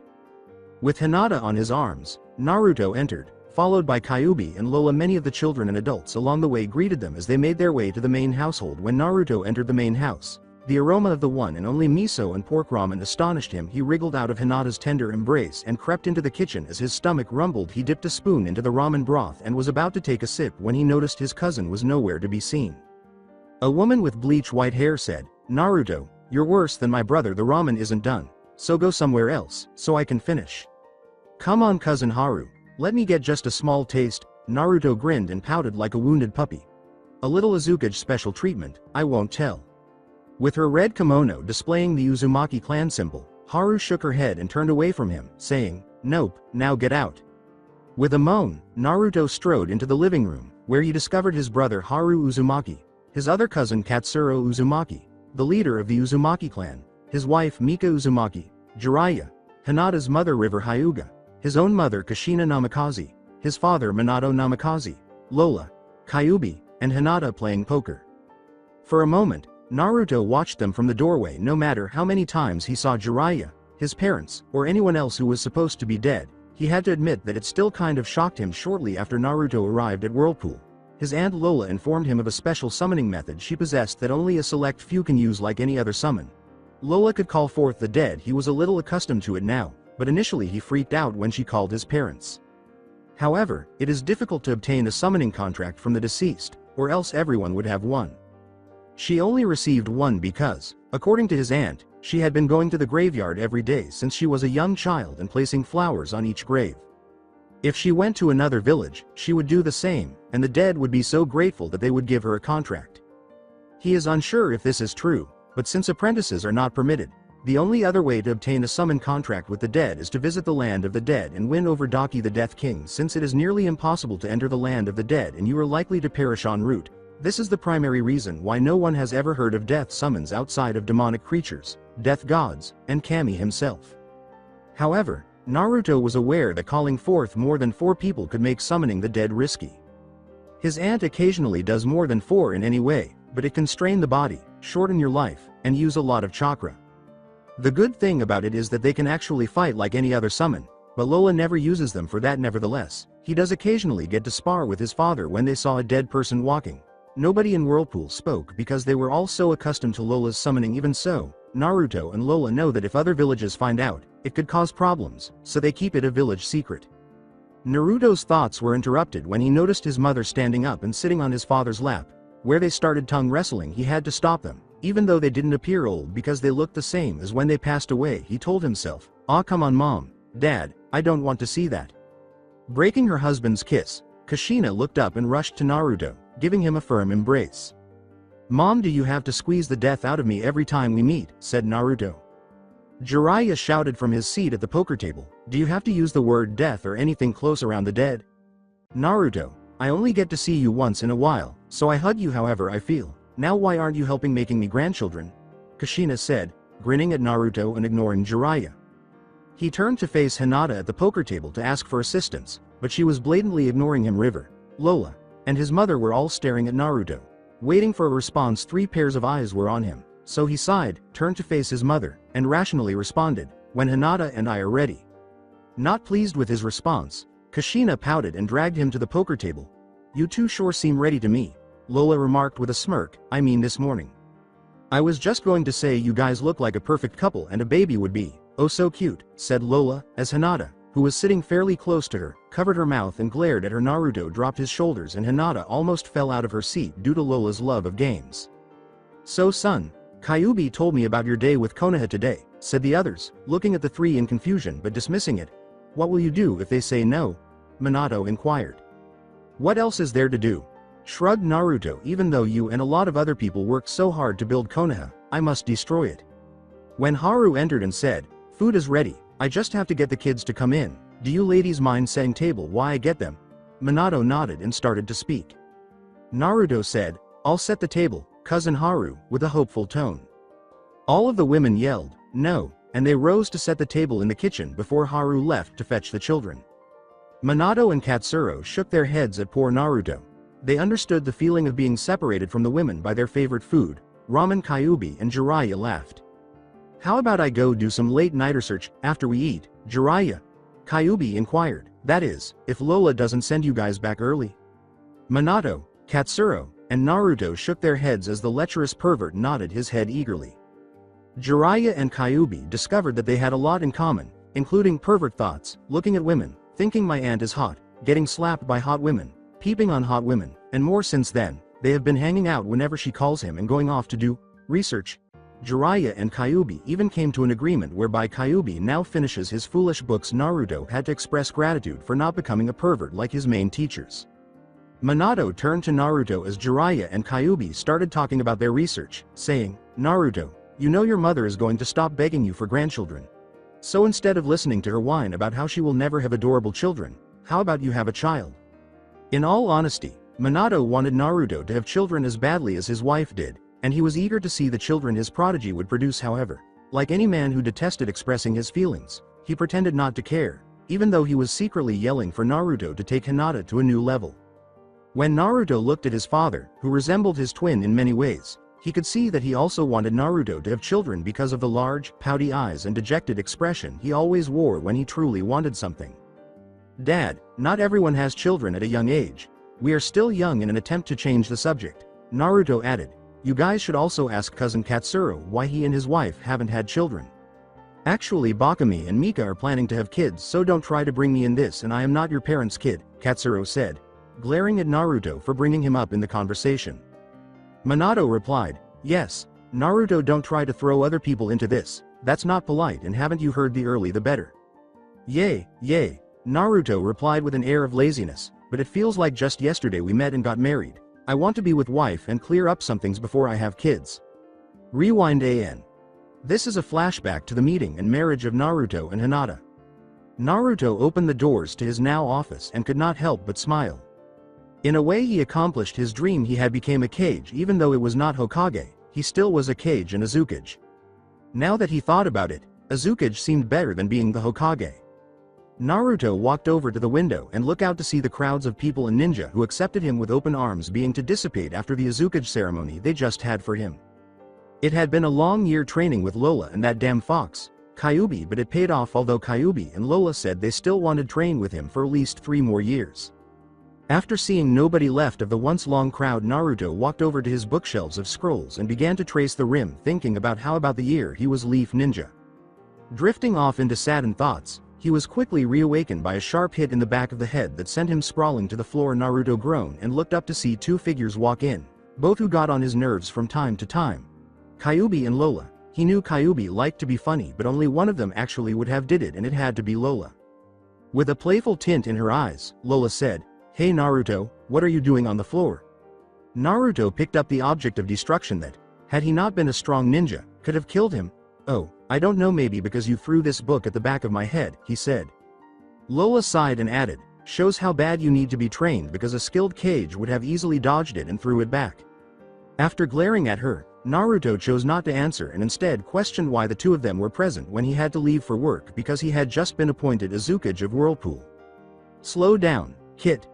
Keep your underwear separate," Kyuubi remarked. "Lola and I have a great plan to escape and complete one good mission before you have to do actual Kage work, and are prohibited from doing missions and staying here because you're going to have to do a lot of paperwork later." For a brief moment, Naruto believed he was correct. Being Azukage meant that, unless they were extremely extreme, there would be no missions, just paperwork, and more paperwork. As a result, he decided to let his cousin Katsuro take over for a short while he completed this final mission. "Okay," Naruto said, eager now, "what is the mission about?" 16-year-olds have too much energy. Lola sighed. "Since some of our small alliances with our village have been complaining, I believe it would be best to go there and destroy the entire village. We are going to the no hell village, where they rape and kill women and children." Other than Orochimaru, Naruto couldn't think of anyone so ill, so he was furious. "Let's go then." With Ryu and Hinata, when Hinata's door opened and her partner handed her an orange envelope, she looked up, knowing that it contained the contents of a mission and that it was another assassination job for them to complete. She opened the envelope and started reading the file. Village. Hell, screw them. Targets: Shaolin King, Blackjack, Kyan Yoshida, and Raitan Yoshida. Reason: these ninjas are skilled rapists who enjoy killing women. The cost is 1 million Ryu per head time. We will deduct 200,000 if it is not completed by the end of this week. She looked up to her co-conspirator and said, "We should leave right away, ne Ryu-sama?" Those were the key facts that she needed to know. The rest were irrelevant. After giving a nod, Ryu and Hinata went to the corner of the room to retrieve their bags, and they left to fish for their next kill. Naruto, what is the plan? How are we taking down this village?" replied Lola. Kyuubi gave a nod. "Yay. Kit, what do you want me to do? Go big fox mode on them or go mortal beast on them?" When Kyuubi changed from his human appearance to his actual demon form or remained in human form, Naruto couldn't help but roll his eyes at his foolish facial expressions. Naruto questioned, "Why am I making the decisions for you guys?" Well Baka, you are the Azukage now, so we follow your command, dumbass, replied Lola. Oh yay, ha ha ha. Well, then we will split in 3 when we get there, Naruto said, drowsily starching the back of his head. After you've destroyed any perverted ninjas you come across, I want you to lead any innocent people out of the village and burn your side of the village. When you're finished, we'll meet again at the main entrance. The words, sounds like a good idea, Azukage, Kyuubi said. Lola replied, yay, for once you sound like a real Kage, and look, the village is just ahead. This is going to be so much fun, sporting an unusually sadistic expression. With Ryu and Hinata in order to get to their intended village, Hinata and Ryu were racing through the forest at a high speed. As they got closer to the village, they noticed smoke rising from it, and they both stopped dead in their tracks, stunned beyond belief. What the heck? Hinata said the village where their alleged targets lived was engulfed in flames, and given the size of the fire, it was obvious that no one who was inside survived. Ryu looks suspiciously at the village and says, let's check it out. As they checked out the village, they heard footsteps and chose to approach them. The two nodded and entered the burning village, being careful to avoid falling objects from burning houses and shops. Naruto, after finishing his side of the village, Naruto was heading back to the main entrance, walking over the burning debris and avoiding falling pieces, when he suddenly ran into someone. On alert, he jumped back and pulled out 2 kunai, ready for battle, and stared at his enemies. A man and a woman. The man was handsome and seemed very strong, but he was secretive, and he was about to ask them what they were doing when he heard, Naruto, me and the fox are done with village and I see you. The 2 women, however, had a lot on their minds. Lola thought, OMG, is that Ryu? I haven't seen that sexy man in years. Wait, is he doing here? While the woman next to Ryu thought, Naruto, did she say Naruto? Wow, it's only been a year and he's already looking hotter than I remember. Wait, Hinata, snap out of this daydream. I need to focus on why he is here. His aunt stops talking when she sees the other 2 people near Naruto. Kyuubi also didn't say anything, just stared intently at the 2 enigmatic individuals. Lola said gravely, Ryu, what are you doing here? When Ryu blinked in an attempt to identify the woman, it dawned on him, Lola, wow, I mean I am here to complete an assassination task, but if you're here and the way the village looks doesn't seem as if I can complete that mission now. Naruto and Hinata were shocked that Lola knew who this guy was. Hinata was shocked to see Ryu so agitated. She had never seen Ryu act that way before, and it was amusing to watch. She questioned who this woman was. Naruto reminded everyone of the burning village and said, well, I think we should leave this village or we are going to end up going down with it. When they were safely away from the burning village, the 5-person group swiftly left and stopped in the forest. Being her flirtatious self, Lola said, so how about we stop at the nearby village and get a place to sleep for the night and we can catch up, Ryu-kun, after realizing that Ryu was not the villain. If that's what the others want to do then sure, Ryu replied. The oh-so-perverted Kyuubi said, hee, it's okay with me because if I'm lucky I get to hear the sweet sounds of your lovemaking, the way Lola is acting. Lola gave Kyuubi a fierce look and muttered that he had died. After shouting, shut up fox, Naruto remarked, I think stopping at near village is good idea. Hinata's laughter at Naruto's previous antics had to be suppressed. All 5 ninjas agreed to go to a nearby village, so they leapt from tree to tree until they reached it. They stopped at a hotel to check in, and Lola decided it would be best for them to visit a restaurant per bar they passed on their way into the village. Now they were in a stupid, crowded bar with drunk, foolish ninja and villagers. Hinata was tired of hearing the pretty women make flirtatious remarks to Ryu. She was more interested in Naruto and wondered if he remembered her. Knowing Hinata's identity and recognizing her immediately, Kyuubi decided to stop Lola's tirades against her beloved by stating, Hinata Hyuga from Konoha, you have grown to be hotter than most of the women that I know. As a result, Naruto and Lola looked up and noticed the women who had been with them the entire time but didn't say much. Naruto began to notice how much she resembled the girl he had known in the academy and a year prior, and he became enraged, thinking that Hinata was still a Konoha ninja. Hinata, why are you here? You can kiss my ass if you come here and accuse me of being a Konoha traitor. Hinata was shocked by Naruto's remarks, but her shock soon turned to rage. During the years she traveled with Ryu as an assassin, she changed from a shy, timid girl to a fearless warrior who didn't take any bullshit, so hearing Naruto say something like that made her furious. Naruto Uzumaki, you have no right to say such a thing to me. Just so you know, I am no longer a Konoha ninja. I can't believe I ever liked a jackass like you, Hinata yelled, picking up the glass of water she had ordered and hurling it in his face before leaving to return to her hotel room. I left a year ago, a day after you were banished. When she was certain that Naruto was gone, a slightly envious Lola asked, So Ryu-kun, do you want to tell me what you are doing with that sheik? Naruto was embarrassed and struck foolish, and before he realized what he was doing, he found himself chasing after Hinata. Lola sat back and smiled, and she, like the Kyuubi, now had cunning plans in mind. Naruto chose to wait outside her door after he hurried back to the hotel before her. Hinata started to turn to leave when he saw him from the end of the hallway, but Naruto rushed over and took her arm. Hinata, Gomen. Gomen, Hinata-chan. It just I haven't seen somebody from Leaf Village in a while and I would have never guessed you to leave the village, so why did you leave the village? Taking a deep breath, Hinata said, it's okay, Naruto, you were unaware that I was no longer a Leaf Ninja. Hinata blushed as she said, displaying a little of her former self, I left the Leaf Village because I didn't want to be there if you weren't going to be there. Oh, I wasn't worth all of that, Hinata, so you shouldn't have done that. To me, you were, and it wasn't for you, said Hinata, shaking her head. I also desired to leave that village. After blushing, Naruto said, hey well Hinata, if you forgive me, do you want to go on a walk and you can tell me what you've been doing this past year and I can tell you what I've been up to too. He had no idea Hinata had such a view of him. As they walked back to the hotel, Hinata remarked, wow, Naruto, you are really doing good for yourself. Naruto explained that he had been trained by his psychotic but lovable aunt and pervert of a fox, Kyuubi, and that he was now Azukage and that Lola was not kidnapping that year. Naruto also learned that Hinata had undergone rigorous training with Ryu and had become an assassin in order to earn money and rid of scum. You two are walking awful close, said Lola, grinning wickedly. Hinata and Naruto, who only realized they had arrived at the hotel, were actually quite close, and despite their maturity as teenagers, they were still ashamed. Naruto spat, SS's shut up, Auntie Lola. Aw, look at the little Azukage acting like a baby, Lola teased.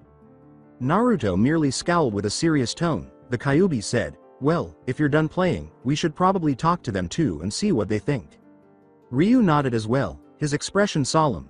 What? When Hinata saw Kyuubi, she became tense and asked, what do you need to talk about? Despite Naruto's assurances that he was gentle, she couldn't help but feel a little afraid. I'm glad you inquired. I have to tell you Naruto everything about Ryu here and how good a ninja he is first after I'm done. I'll tell you that, Lola said. Naruto was about to leave when Lola veins burst out of her head and kicked him in the back of his leg, causing him to fall. What, that's what's so important, fuck off, Naruto said. First I wanted to tell you about Ryu as a Konoha ninja and how he saved your life, jackass, said Lola. What used to be a Konoha ninja? Naruto asked, looking up. Preserve my life. Naruto was told by Lola the story of Ryu, who was also a member of the Senju clan and Tsunade's cousin, risking his life to save Naruto while he was in Anbu and being exiled as a result. Now the second part. I was wondering, since we took Ryu-kun and your friend Hinata-chan's last big job, that they come back to Whirlpool with us and become Whirlpool ninjas to repay them, Lola said with a big puppy dog grin. Lola, I told you there is no need for him to do that. I don't need charity, Ryu responded. I promise you, it's not charity, all she wants to do is get into your pants, Kyuubi remarked. Hinata shook her head at a perverted but accurate thought from Kyuubi after Ryu shot her a quick glance. Lola punches him for this, sending him crashing to the ground. I don't really care what Lola's reasons is, but you seem like a good ninja. Hinata is a good ninja, so I'd be honored if you to come back to Whirlpool and help me out, Naruto replied. Sorry, Hinata can accompany you, but, Ryu, I can use you as my personal bodyguard. I thought you said when we were younger that you always be my personal bodyguard. If I need one, so please come back with us to Whirlpool. You to Hinata because Naruto needs a girl like you as his girlfriend, said Lola. Naruto and Hinata both flushed. Naruto muttered, she is not my girlfriend, yet, before continuing. When Kyuubi's super fox ears picked up the final words spoken by Naruto, he started to laugh evilly. Hinata and Ryu scare each other a little bit. Okay Lola, I'll be your bodyguard. Hinata, would you like to go to Whirlpool too? He said, glancing back at Lola's pouting face after glancing at the demon who had once attempted to kill him. Hinata nodded, grinning. Then it's settled. You guys will leave with us in the morning and W will travel back to Whirlpool with your awesome cage. Lola batted her eyelashes and said, whatever idiot, let's just get to bed. Speaking of bed, if you want, you can share room with me, Ryu-kun. After Hinata and Ryu graciously declined, Naruto shook his head and walked away, and they all went to the hotel to rest. The ninjas left for Uzu the following morning, and because it was close by, they arrived in the village in the late afternoon. Hinata exclaimed, wow, this is beautiful, as she admired the breathtaking village view. Considering her brilliant plan, Lola remarked, isn't it? I know, why doesn't Naruto show you around and I will show Ryu around? What about me? Kyuubi complained. Then Naruto turned to Hinata and said, let me show you around. Hinata. Go alert my cousin Katsuro I'm back and go do whatever else you do, he said. Naruto, who is the touchy person, grabbed Hinata's hand and pulled her away after she nodded. Rewind. Since arriving in Uzugakure a month ago, Hinata had mostly spent her time with Naruto or training with Lola and Ryu. Lola chose to train Hinata as her own pupil because she already had plans for Hinata and Naruto to get married without either of them knowing. As a result, the two women became close and spent a lot of time together when neither was busy. So, Hinata, you and the Azukage been hanging out a lot lately, Lola replied. On one of Uzu's numerous training grounds, Hinata and Lola were seated in the center of an empty field. As her cheeks flushed, Hinata said, he's just been showing me around and introducing me to people, plus we have a few spars here and there.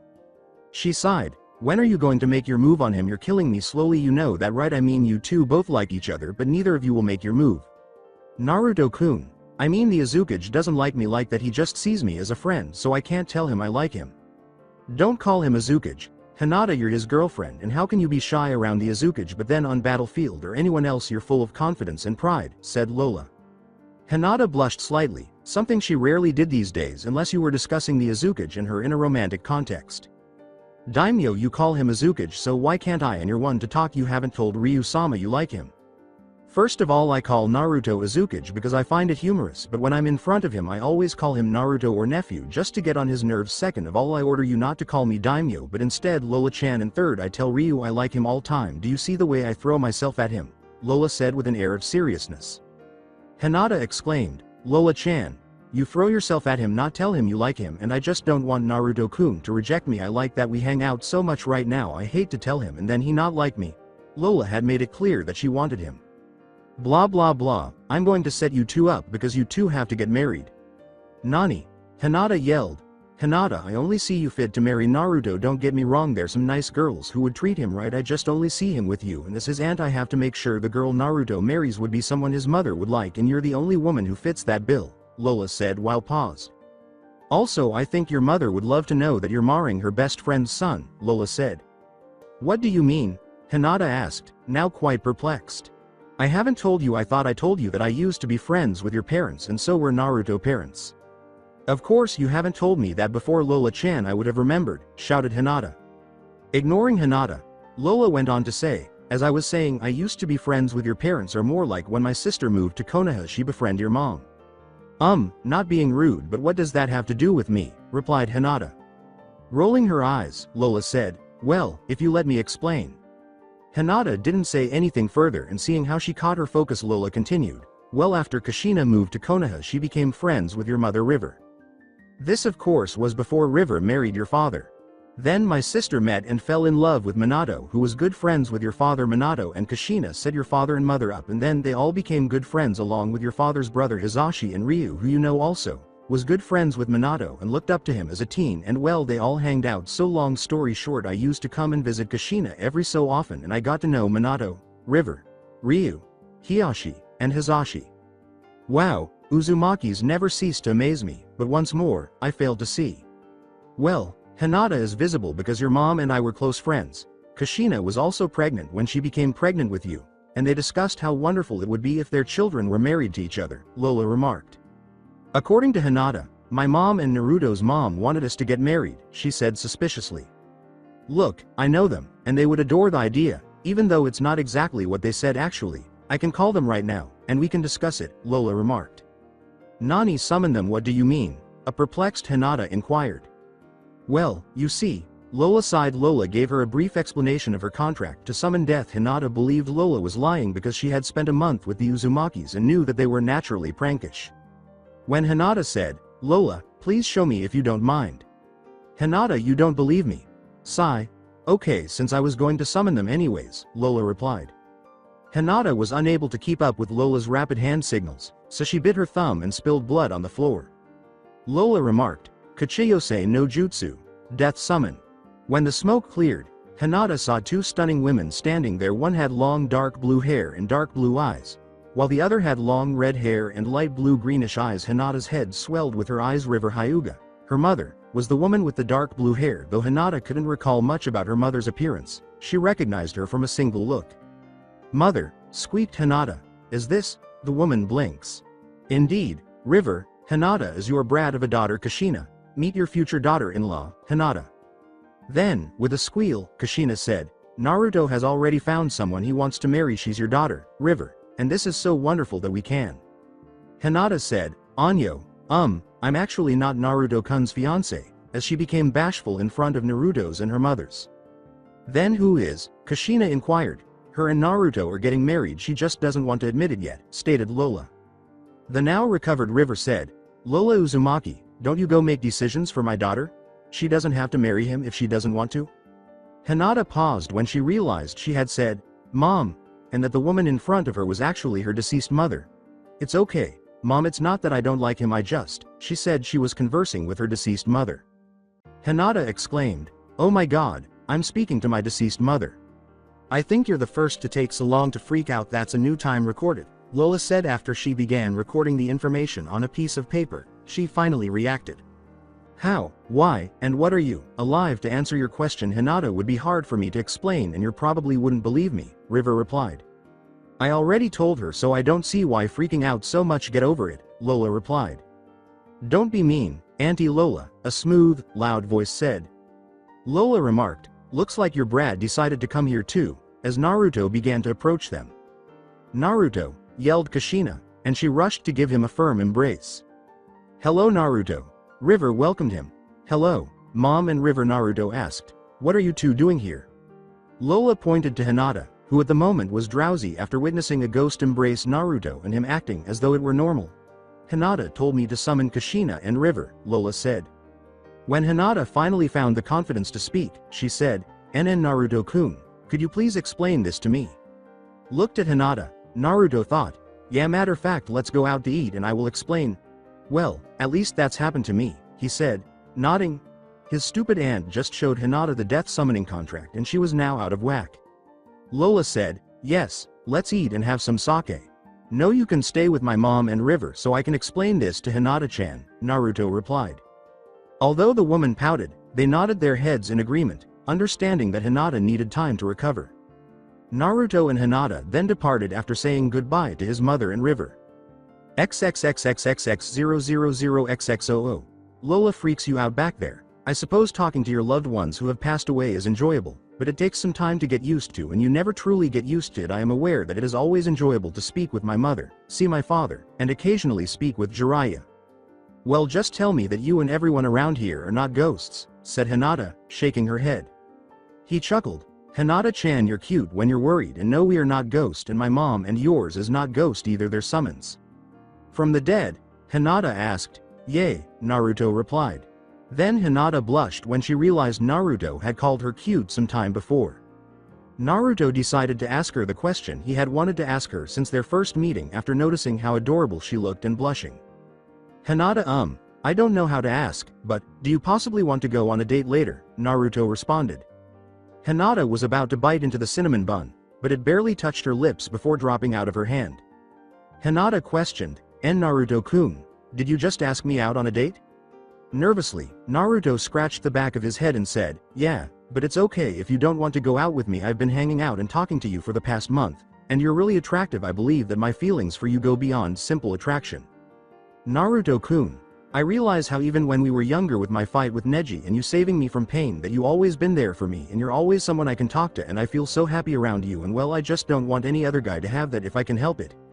Naruto was afraid that Hinata would laugh in his face and reprimand him when she giggled, but instead she said, I love to go on a date with you, Naruto-kun. However, you are aware that it is improper to prevent another man from finding happiness. When Naruto realized that what he had said seemed to imply that he didn't want any guys to fall in love, he blushed for the first time. What I mean is that I don't want any guy to fall in love with you. They can fall for any other girl, just not you, because I want you. No, that still doesn't sound right. I am sorry, I'm horrible at this romantic stuff.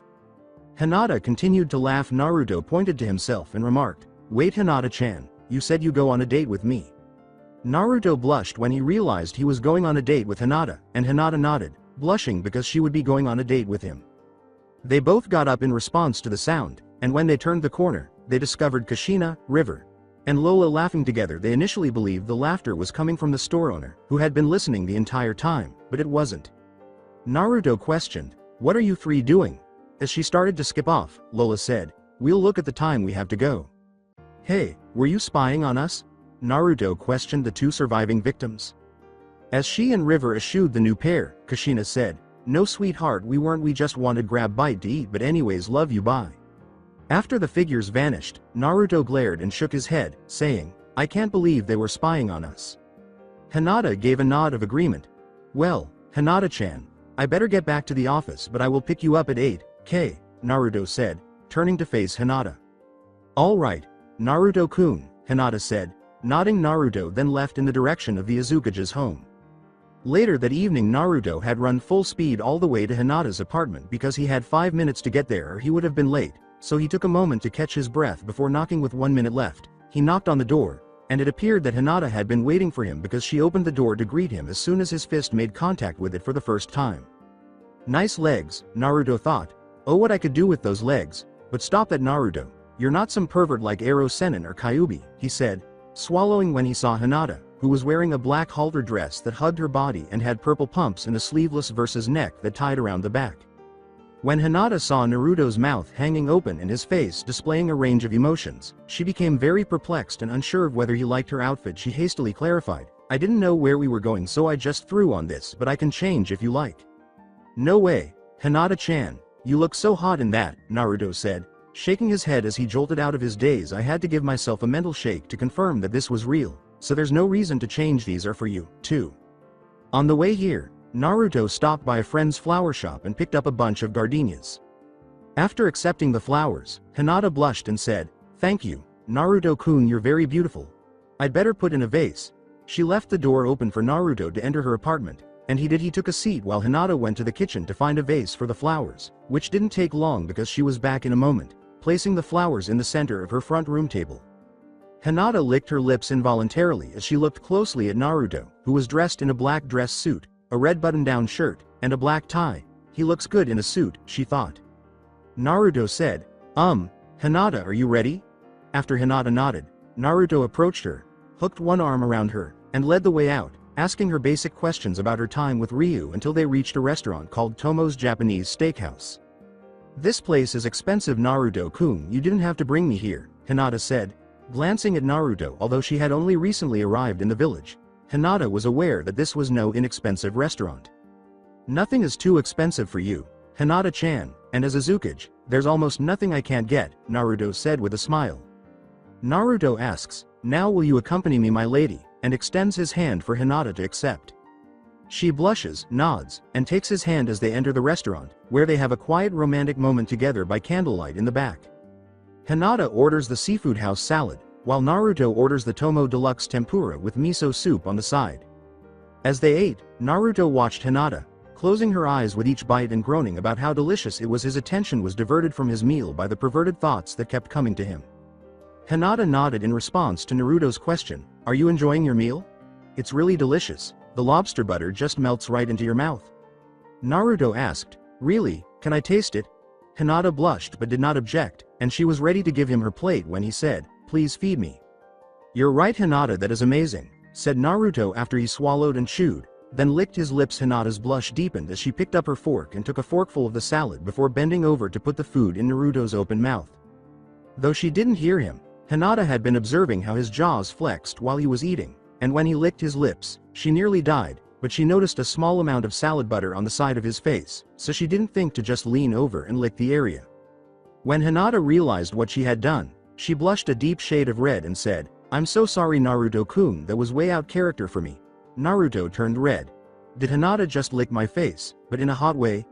God, I must be dreaming. With a sly smile, Naruto said, "Yes, it was, and for that you will make up to me by promising me that I will get a kiss goodnight and another date." A moment of inspiration struck him. After they finished their dinners and spent the evening together, Hinata could only smile and say, "I promise." Naruto decided it would be best to walk Hinata home, and when he reached the door, he thanked her for the date and turned to go, forgetting that she had promised to kiss him. However, before he could leave, Hinata grabbed Naruto's hand. Turning around, Naruto asks, "What is it, Hinata-chan?" She approached him, bringing them closer until they were standing side by side. "I thought you wanted this," she began, but she stopped short, leaning down and kissing him on the lips instead. Naruto was initially shocked, but he understood and kissed her back, Hinata clinging to his sleeves while Naruto's hand gripped her waist. The kiss seemed to last for hours, but it was only a few minutes, and they broke it, gasping for air. "Oh yay, I'm glad you reminded me, because I wouldn't have wanted to miss that for anything in the world," Naruto exclaims, struggling to catch his breath. Hinata laughed quietly. Naruto said, "How about I come get you next week at the same time?" "That would be nice, Naruto-kun," Hinata remarked. After observing Hinata enter her home, Naruto turned to return to his own. Lola exclaimed, "Foxy, that was so beautiful," as she suddenly materialized alongside River and a smiling Kushina. With a flush, Naruto said, "Please tell me you guys weren't watching." "Okay, I won't," Lola replied. Naruto barked, "Can't you find something else to do rather than bothering me, daimyo?" "No thanks, Naruto, I personally enjoy making you angry," replied Lola. "You do you?" Kushina said, giving Lola a fierce look. Lola said, "Nei-chan, I'm just kidding," but she was still dangerous even if she was dead.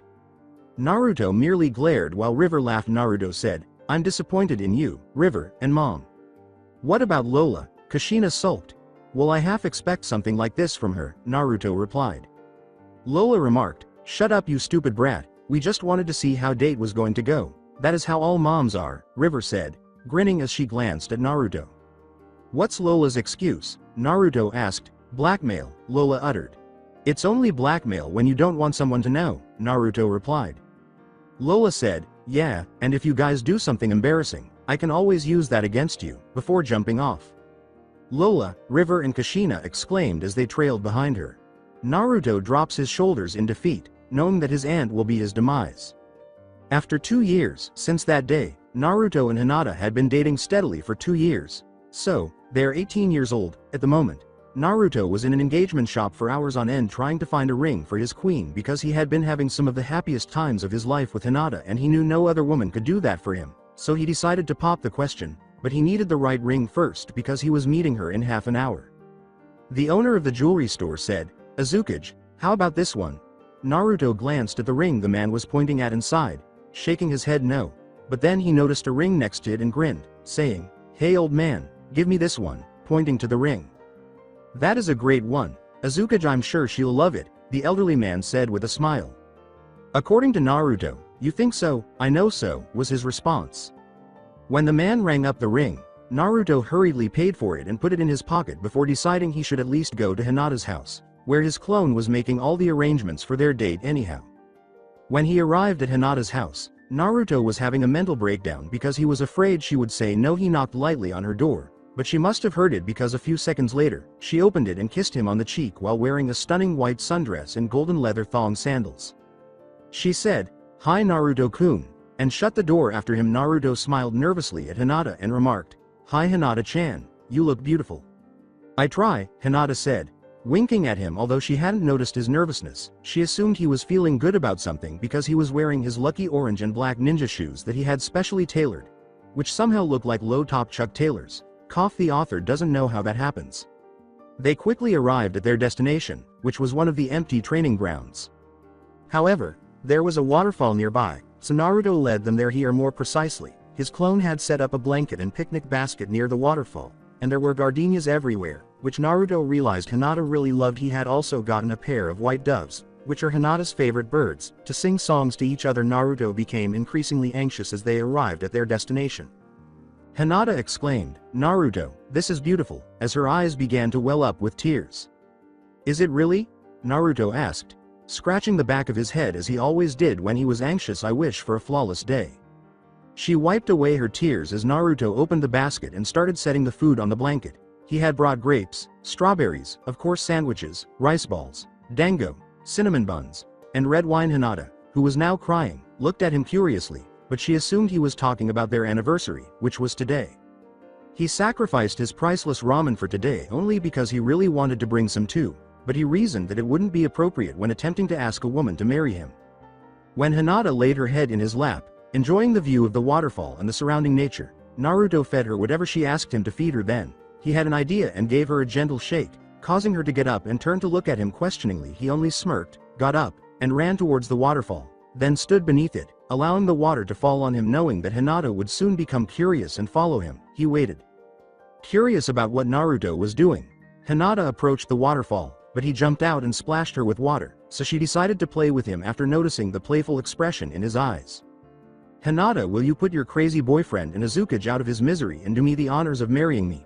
Naruto, who had been hiding beneath the waterfall, waited until he sensed her and grabbed her by the waist, pulling her body against his, and then he looked at her before giving her a passionate kiss. He pulled back for air, looked at her breathlessly, and stated, "Hinata, will you put your crazy boyfriend in Azukage out his misery and do me the honors of marrying me?" A few gardenias blew close to Naruto and Hinata, causing him to remove one hand from her waist and put it in her hair. It seemed like the birds had chosen the ideal moment to resume their singing. "WWH, what did you say?" Hinata asked Naruto, stunned by what she had heard. After releasing her, Naruto knelt down, brushed his damp hair away from his face, and then he took a black box out of his pants. "Will you marry me, Hinata Hyuga?" She always wanted to hear Naruto say those words, but no matter how many times she had imagined it, she had never imagined it to be this lovely. Tears started to fall down her cheeks. Naruto asked uncertainly, so are you going to say yes or no?" Hinata declared, "Of course I'm going to say yes, Yubaka, yes," while crying joyfully. As he slid the 3-stone ring on her finger, Naruto couldn't contain his excitement. The ring's band was white gold and featured a design of 2 foxtails intertwined with one another, and the oval center stone was sapphire, flanked by 2 half-moon diamonds. After carefully placing the ring on her finger, he lifted her and swung her around in his arms. While they both laughed, she started to shiver. Realizing that they were standing beneath a waterfall, he carried her to their blanket and laid her down. Then he smirked at her. "I really like that you're wearing this white dress, Hinata-chan," with a seductive grin, Naruto remarked. "It allows me to see all of you." After glancing down at herself, Hinata blushed, forgetting that she was wearing white and that Naruto had soaked her. "Naruto-kun, you're not nice at all," she complained. "Hinata-chan, you should know by now that it's in my nature to be mischievous. Now how about you punish me?" he said, laughing at his fiance's pouting face. That night, Hinata and Naruto made love for the first time ever when Hinata put her thin arms around his neck and pulled him to her face, where they eloped in a passionate kiss. After 6 months, Hinata nervously fidgeted with her fingers, knowing that today would be the day she and Naruto were married. Lola asked, "Why are you nervous, Hinata?" River and Kushina, who were disguised so that foreigners wouldn't recognize them, looked at Hinata worriedly. Hinata laughed, "I'm nervous because I just want everything to be perfect, you know." "Of course you do, sweetheart," River said with a smile to her daughter. "Don't worry, everything will be alright."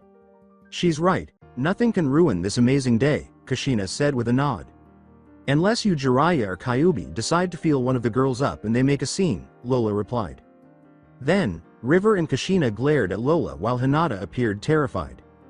"How about you stop talking, sister?" Kushina said in a lethal tone. Lola chuckled, "I'm joking, Hinata. I will personally see that those idiots don't touch anybody.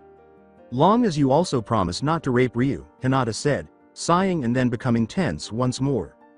The idea of her and Ryu doing this and that made Lola flush and caused blood to run down her nose. "Don't worry, sweetheart. We'll keep her from touching Ryu," River said, shaking her head. "Yay, that's the least I can do until after the wedding is over," Kushina replied. The women are then interrupted by a knock on the door. "Who is it?" Hinata called in a charming voice. Minato said, "I came to walk you down the aisle." In order to avoid ruining her perfect day, Hinata asked Minato to walk her down the aisle because she couldn't ask her own father and she wasn't sure he would want to do it even if he could. River and Kushina gave Hinata a quick wink before heading off to their seats, and then all of Hinata's bridesmaids, including Lola and Tamari, whom Hinata asked because she knew she was coming with Gaara, and a couple of women she had gotten along with in the village, went out before her. Minato then took Hinata's arm and they started down the hall, where Naruto's groomsman and his best man met them, and they left before her. At the end, he stood and gazed at her with his stunning crystal blue eyes while wearing a black tux. Hinata's beauty also astonished Naruto, who was certain he would never get used to her sexiness. She wore a white versus neck floor-length dress with shoulder straps, a necklace her mother had given her, and simple yet elegant satin bridal gloves above the elbow. Her lavender eyes made her stand out even more, and her hair was pined up in a sort of carefree updo with 2 long bangs hanging down from either side of her face. To Naruto, she looked like an angel. After what felt like hours, Minato finally gave Hinata to Naruto, who would have kissed her right now if it weren't for tradition. The minister then began, "Dearly beloved, we are gathered here in the name of God and in the presence of this company to join this man and this woman in holy matrimony, which is commended as honorable among all men. Therefore, it is not by any means to be entered into lightly or without caution, but rather with reverence, discretion, advice, and solemnity. These two individuals are now joined into this holy estate. Let them speak now, or they will remain silent forever if they can provide a valid reason for why they should not be united. The union of a husband and wife's heart, body, and mind is known as marriage. It is meant for their shared happiness as well as for the support and consolation provided to one another in times of success and hardship. More significantly, though, it is a way to create a loving and stable environment. Through their marriage, Naruto and Hinata pledge to accept each other's shortcomings, embrace their dreams, and face their disappointments through mutual understanding, openness, and sensitivity to one another. Naruto and Hinata will pledge to strive toward these ideals throughout their lives together. Because marriage is one of God's most sacred desires, we are here today to watch Uzumaki Naruto and Uzumaki Hinata get married. This event commemorates the love and dedication with which this man and this woman start their lives together, and now he binds you together in one of the most sacred ties through me. Who proposes marriage to this man and this woman? Following that, Minato stated, her family and friends gathered here today do. This is a beginning and a continuation of their growth as individuals, the minister said, adding that, the affirmation of each person's own life happiness, growth, and freedom comes with mutual care, respect, responsibility, and knowledge. The freedom to love unconditionally comes with respect for individual boundaries within the emotional safety of a loving relationship. The knowledge that one person offers to the other becomes the fertile soil for continued growth. The potential for full and happy lives comes with care and responsibility towards one another and to oneself. These moments are so meaningful to all of us because, what greater thing is there for two human souls than to feel that they are joined together, to strengthen each other in all labor, to minister to each other in all sorrow, to share with each other in all gladness. By bringing together all of the best wishes for happiness and our warmest hopes for Naruto and Hinata from everyone present, we reassure them that our hearts are in tune with theirs. Above all, friendship is what this relationship represents. Love, loyalty, honesty, and trust. They were friends before they knew love, and their fate was sown in that friendship. Love will guide you if it deems you worthy, so don't believe that you can control its path. In addition to being a moral and physical union between two people, marriage is an act of faith and personal commitment. It has been said that marriage is the most significant and ideal relationship that two people can have. It is the process by which their trust and love are combined to form a single, expanding spiritual life force. It is an immoral dedication that needs and merits daily focus. The ideal of loving kindness should be dedicated to marriage for the rest of one's life, supported by the determination to see it through. Today, I want you to know how lucky I am for having found the one perfect person for me, the one who suits me so comfortably and who gives me joy and boundless hope and anticipation for the future, Naruto said as he started to exchange vows. You make me happy every day we spend together. The day we met was the day I felt fully alive again, and on this day, our wedding, I publicly declare my love and devotion for you. From now until the end of our days together, I promise to be there for you through the good times and the bad, and to give you my best. After exchanging vows, Hinata says, I swear to respect you as an individual and to understand that your needs, wants, and interests are just as important as mine. I promise to give you my best self and to ask for no more than you can give. I commit to giving you my full attention and time, and to infuse our relationship with happiness, fortitude, and creativity. I swear to remain available to you to reveal to you my deepest fears through the window of my world and emotions, as well as secrets and dreams. I swear to develop with you, to be open to change in order to maintain the vitality and excitement of our relationship. I swear to love you through good times and bad in the only way I know how, with everything I feel on the inside and everything I have to offer. Totally and forever.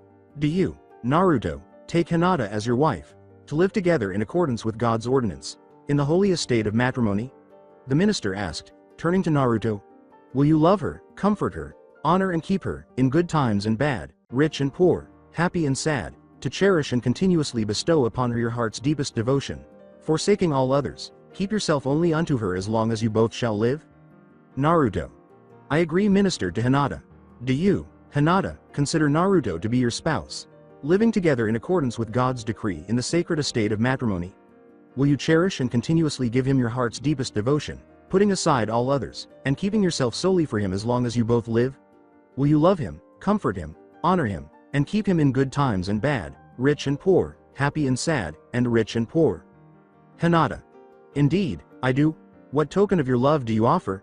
The minister asked. Are you going to put the rings in my hand? The wedding ring was then given to Naruto by his best man Gaara, who then gave it to the minister, and Hinata's maid of honor Lola then gave the ring to Hinata on Naruto's behalf, and she gave it to the minister as well.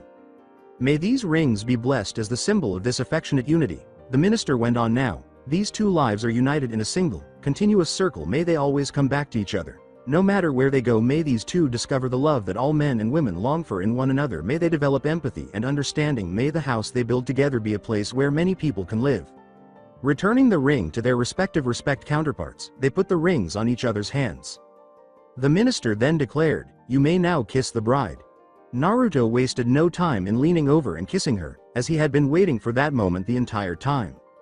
The end of the flashback, and that day, was the happiest in my life, said Hinata, who had entered the room after Naruto had finished speaking.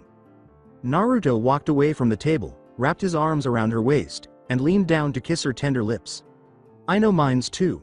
Who would believe though that after that little date that now I be married to a beautiful woman for 2 whole years, he said. The women who entered the room halfway through Naruto's speech echoed, "Ah," together.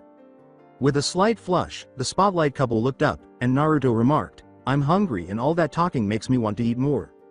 After Hinata gave him a playful arm slap, everyone went to the kitchen to eat.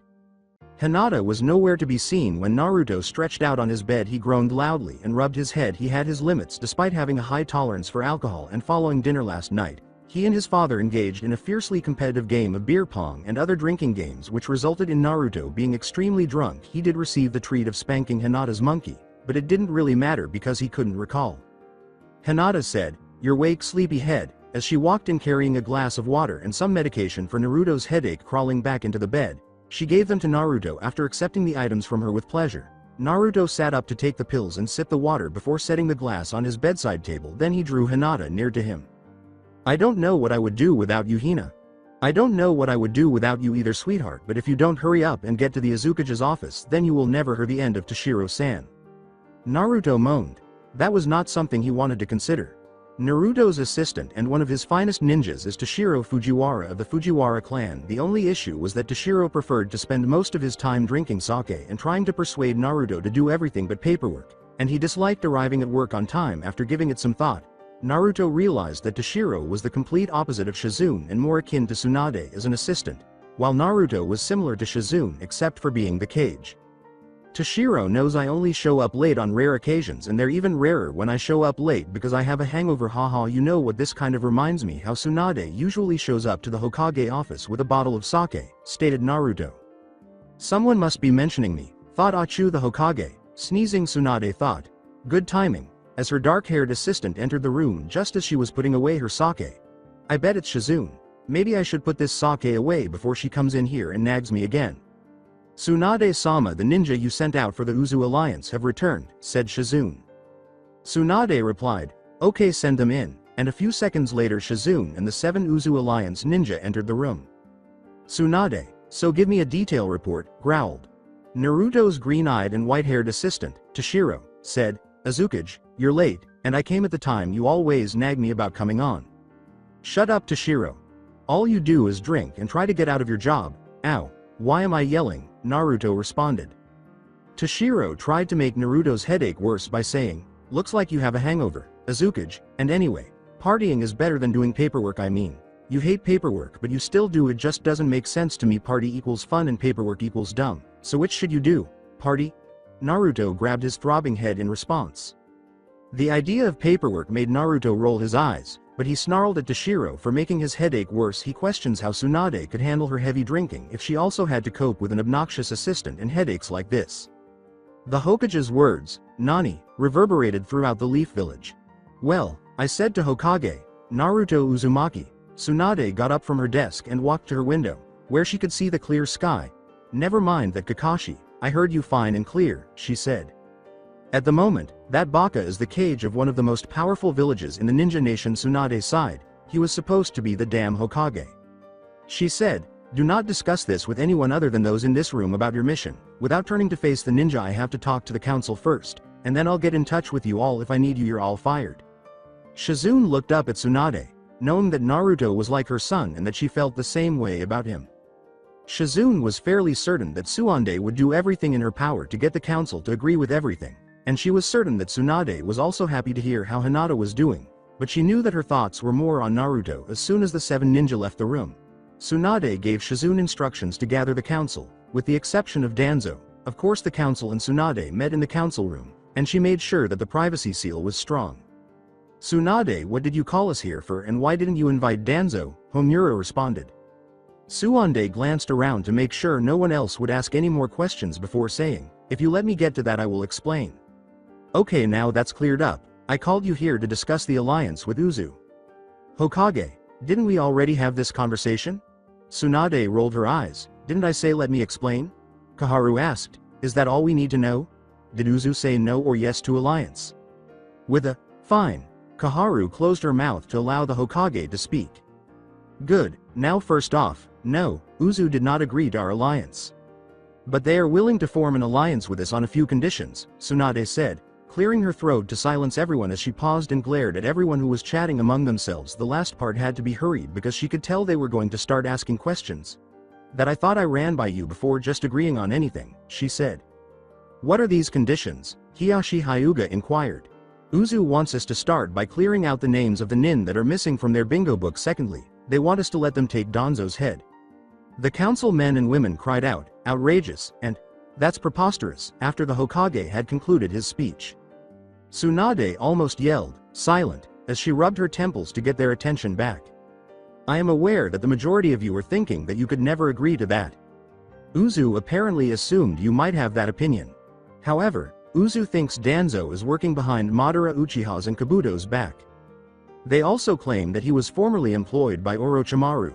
Uzu intends to demonstrate this by traveling to Konoha, and assuming that a select few ninja who were Danzo's employees are shut out, they must remove their ninja from the bingo book. In order to accomplish this, they want to take Danzo's head as the official bond to the alliance if Uzu can show us proof from one of Danzo's core supporters. Additionally, Uzu requests that we keep this from Danzo, as he may attempt to flee or find another means to prevent the root members from speaking."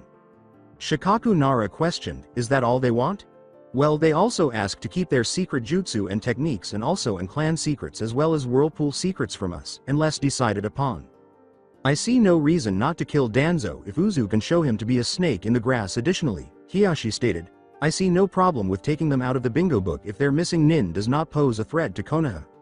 After the council reviewed all of the papers the Hokage had given them, Kaharu remarked, "Hokage, these you could have cleared on your own, they are not even a threat to us." The others concurred.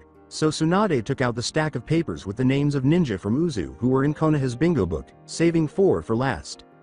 Tsunade put the final 4 papers of missing nin down and said, "I know, but I figure these last 4 would cause problems, so I decided to save them for last." Each council member's eyes widened in shock after they had a chance to look at the documents. One of the council members declared, "We will not permit them to be removed from the bingo book under any circumstances. I'm afraid that an alliance cannot be formed if you don't," Tsunade remarked. "Hell, the Azukage won't even consider coming here if you don't clear any of those 4. I'm sure the Azukage can see where we are coming from if we just talk to him." Tsunade, Homura replied. The only people who understood why the Hokage was laughing were Shikamaru, Kakashi, and Hanabi, who were all on the council, and this caused Tsunade to laugh loudly and hard while pointing at the council as though they had told a humorous joke. Kaharu, who was now tired of Tsunade's actions, questioned, "What is so funny?" "I don't think the Azukage will appreciate you not allowing him to be taken off the bingo books but still want his help, and then having his wife on the bingo books would be another slap in the face," Tsunade said, pausing her laughter to wipe away her tears. Her low voice made everyone listen intently. "You have to remove my cousin Ryu from the bingo book because he is the daimyo's personal bodyguard, and she wants to take Danzo's head personally. Since Kyuubi is the Azukage general and a member of the council, he will undoubtedly need to be removed from the bingo books, or else Naruto Uzumaki, the village's Azukage who is concealed in Whirlpool, will be furious." Hiyashi was the first to speak up after Tsunade said this. "So you're saying that Naruto Uzumaki is the Azukage of Whirlpool and Hinata is supposed to be his wife?" The room fell silent. "The Azukage's general is Kyuubi the Nine-Tailed Fox, and the daimyo's personal bodyguard is Ryu Senju." "Yes, that's exactly what I am saying, and before you all make up your minds on this decision you might want to know a little bit more," Tsunade said, realizing that things could not get any better at this point. "Things could get worse if we don't form an alliance with the Uzu because, in addition to attacking us because they know we are currently weak, the Azukage claims he is preventing attacks from the other 3 powerful ninja nations. We could be attacked by Uzu, which we don't need right now, as well as by all 3 of the great ninja nations if we don't at least agree to let them come here and show Danzo as a liar." The council then went into a flurry of conversation after Tsunade promptly explained the reason Kyuubi was removed from Naruto after 10 minutes. The Hokage cleared her throat and asked, "What do you pose I do? Remember that I'm giving you the power to decide what will happen to Konoha in the future?" "Well, seeing that we don't have any choice in the matter, I think we should agree to what they want and get them here to prove Danzo wrong," Homura grumbled.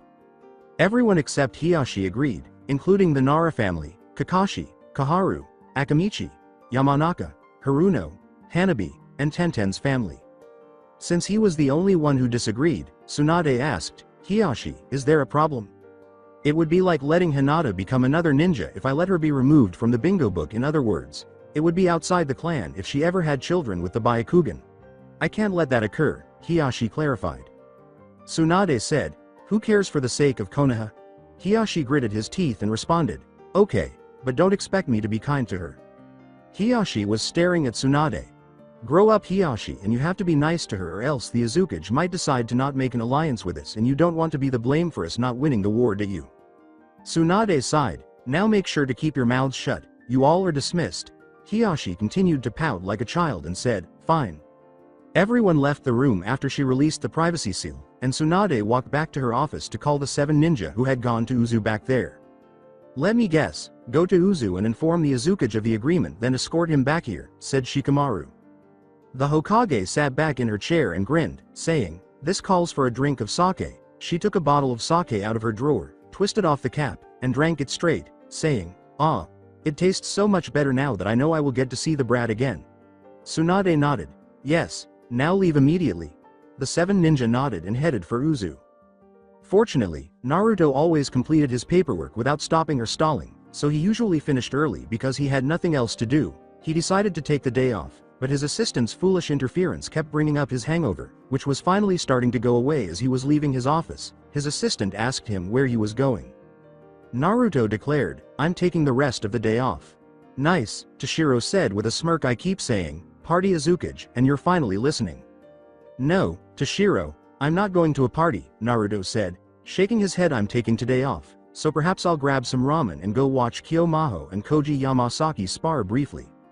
Toshiro's eyes brightened at this. Aside from drinking and partying, he enjoys fighting.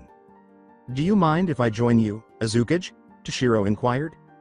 Naruto agreed to let Toshiro join him because he liked his company when they were not working, but first they had to eat some ramen. This meant that Naruto and Toshiro were going to the Uzumaki compound and pleading with his cousin Haru to make ramen in the middle of the day. Haru, tired of listening to Naruto's cries, prepared 5 bowls for Naruto and 1 for Toshiro and herself, and the 3 sat in silence while they ate their meals before Naruto bid his cousin farewell.